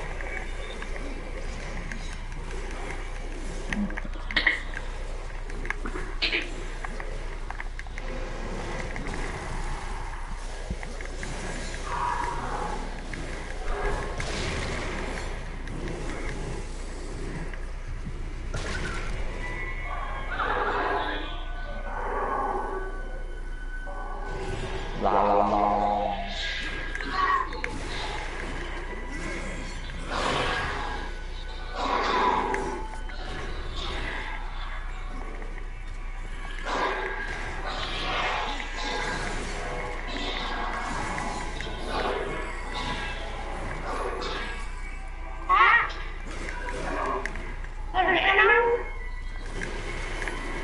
Maybe not, because I got a shotgun.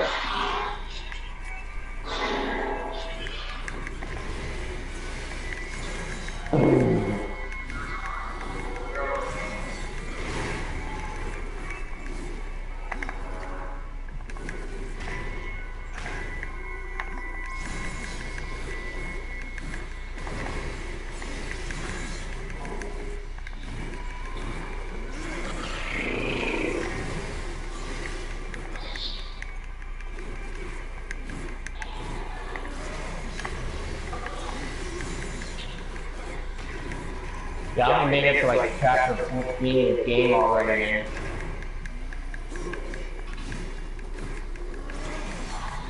never made it past any other missions. Hmm.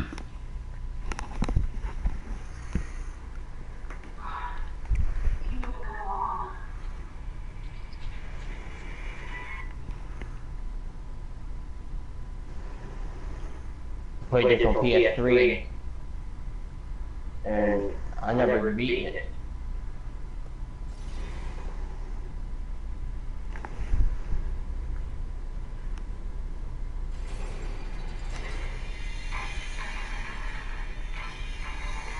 I even had my friend help me with it, and we couldn't even beat it. That's how hard it is.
That your game, Yeah. I'm glad you don't think about my TV like I don't think you do.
I never played Darksiders II.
Whoa. Walking damn tripwires already.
You're really digging the echo, aren't you? What? Well, I'm just saying, this is my observation. Yeah, it doesn't bother me. I just like it. It just sounds awesome. It sounds cool. Why is it bothering you? No, it's just like I said, it was an observation. Nothing else beyond that. Oh.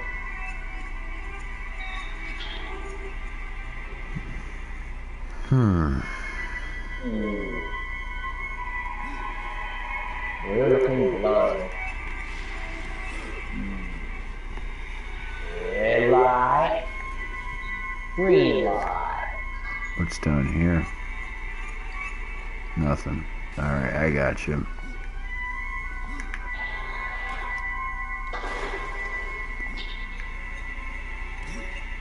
Hell.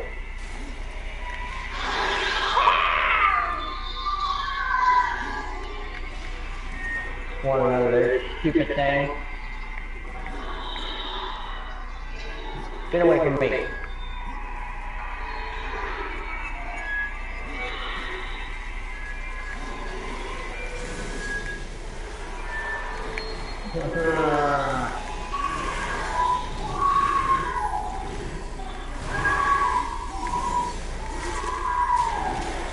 Yeah, that worked.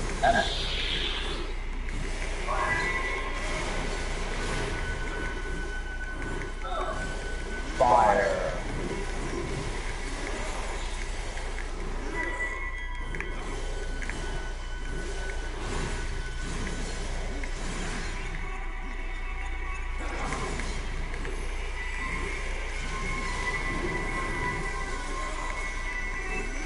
Okay. Shoot them.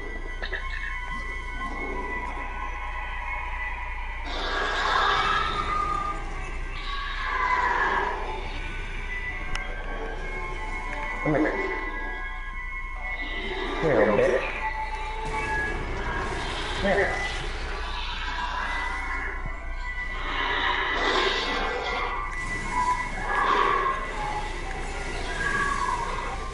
Hey, Jack, how would you like to be screaming like that? Have you ever played Dead Island? Yep. Then you know I would sleep to that noise. It wasn't a barrel.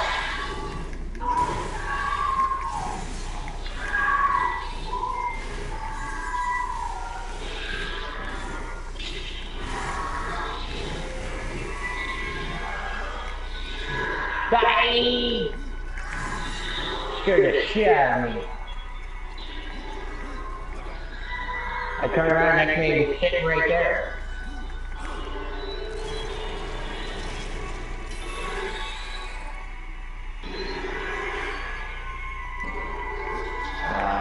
Hey! You okay over there, Nick? Yeah, it's that stupid woman that has like eight arms. from a crawling freaking long hair freak. Yeah, right there, the bloody long hair creature can be. Oh, I was reading that and it switched. Hate that one because of that shit. When you're right there in the middle of reading something and it wants to do that.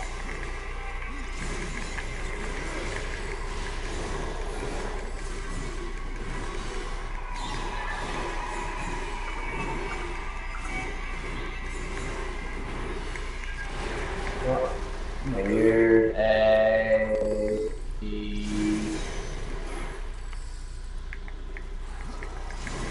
Work with lighters.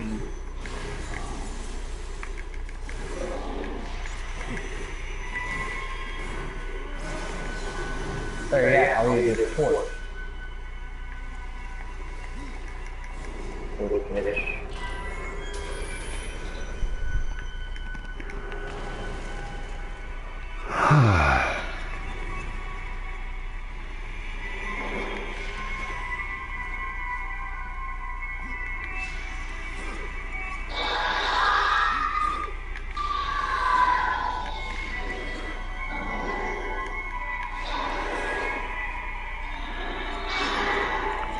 La la la la la.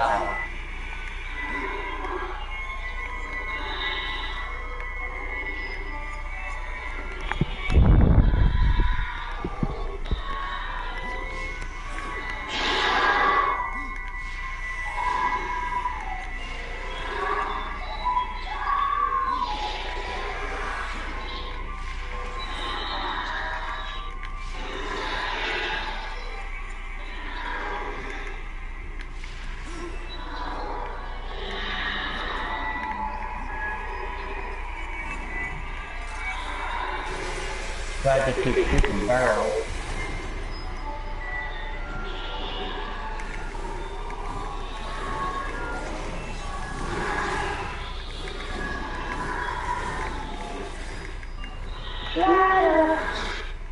Ow! Wait. I was climbing up for the ladder and the long haired creature just pulled me right off the damn ladder. I climbed up the ladder and I got pulled off the ladder. Like, where the hell do you think you're going? It's pisses me off. This part of the game right here pisses me off even more.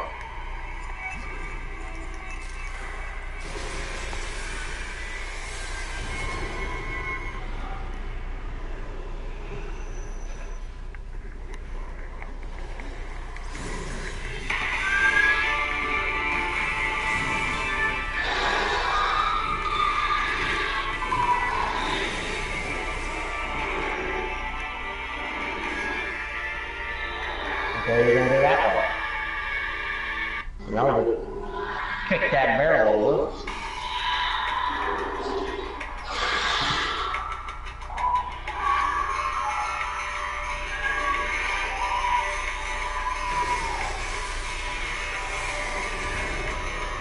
Over here. Climb up the ladder.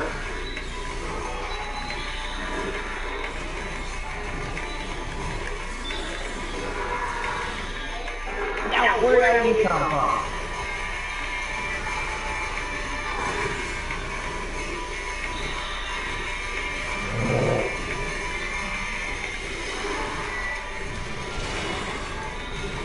Fire. Fire.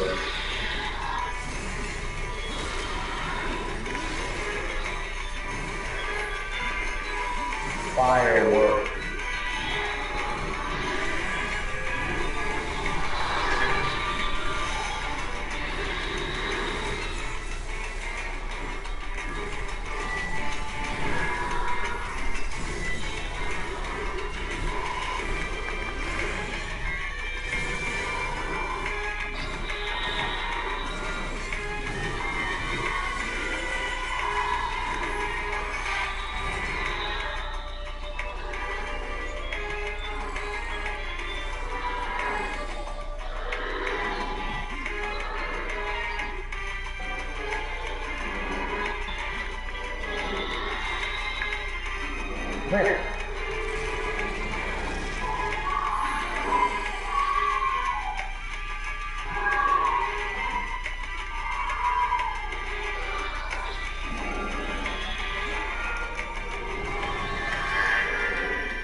Keep going. Keep going down there. There.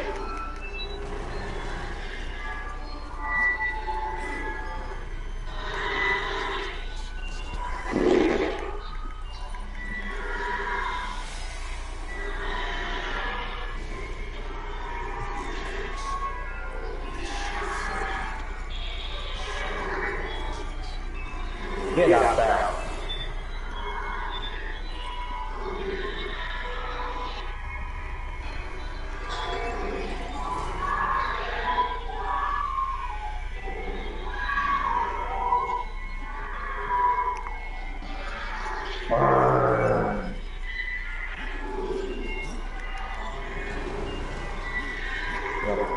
In there.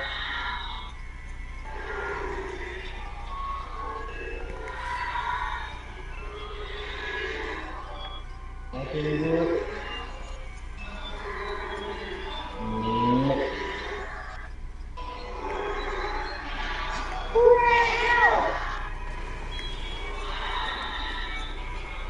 I thought I killed. Only not. Drop it down in the fire. And it's still not dead. What time does it take to kill this bitch?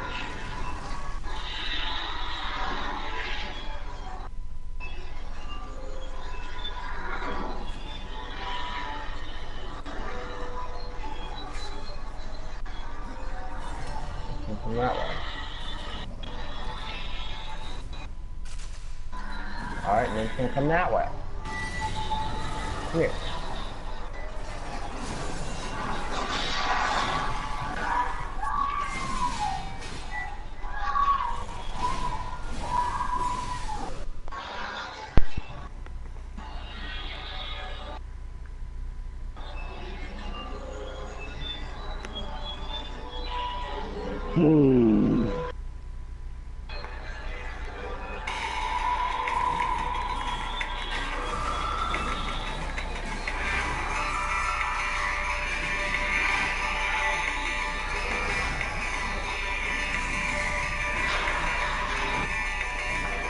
Yow!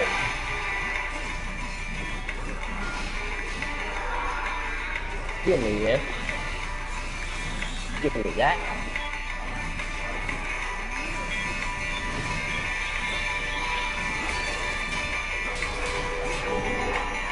Get your ass on fire.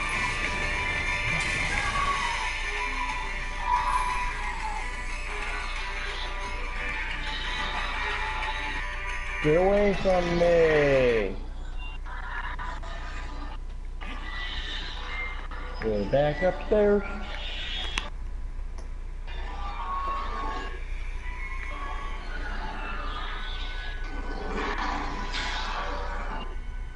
The hell?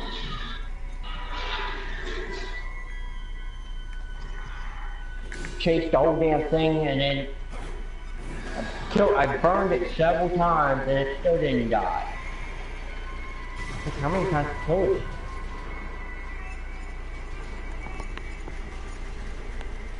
Invisible enemies can be tracked when they sneak kill does not work on.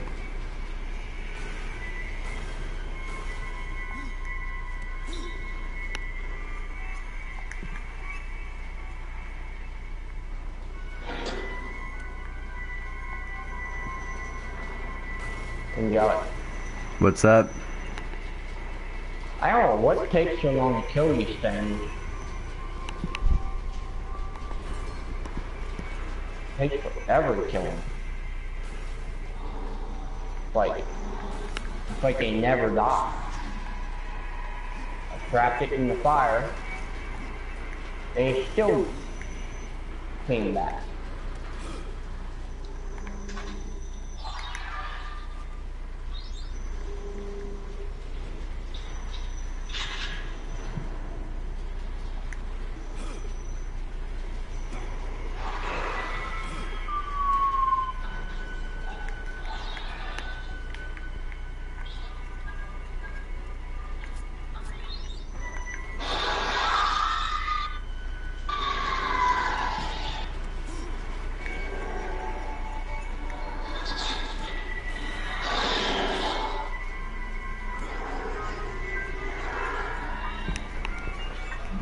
la la la la la la.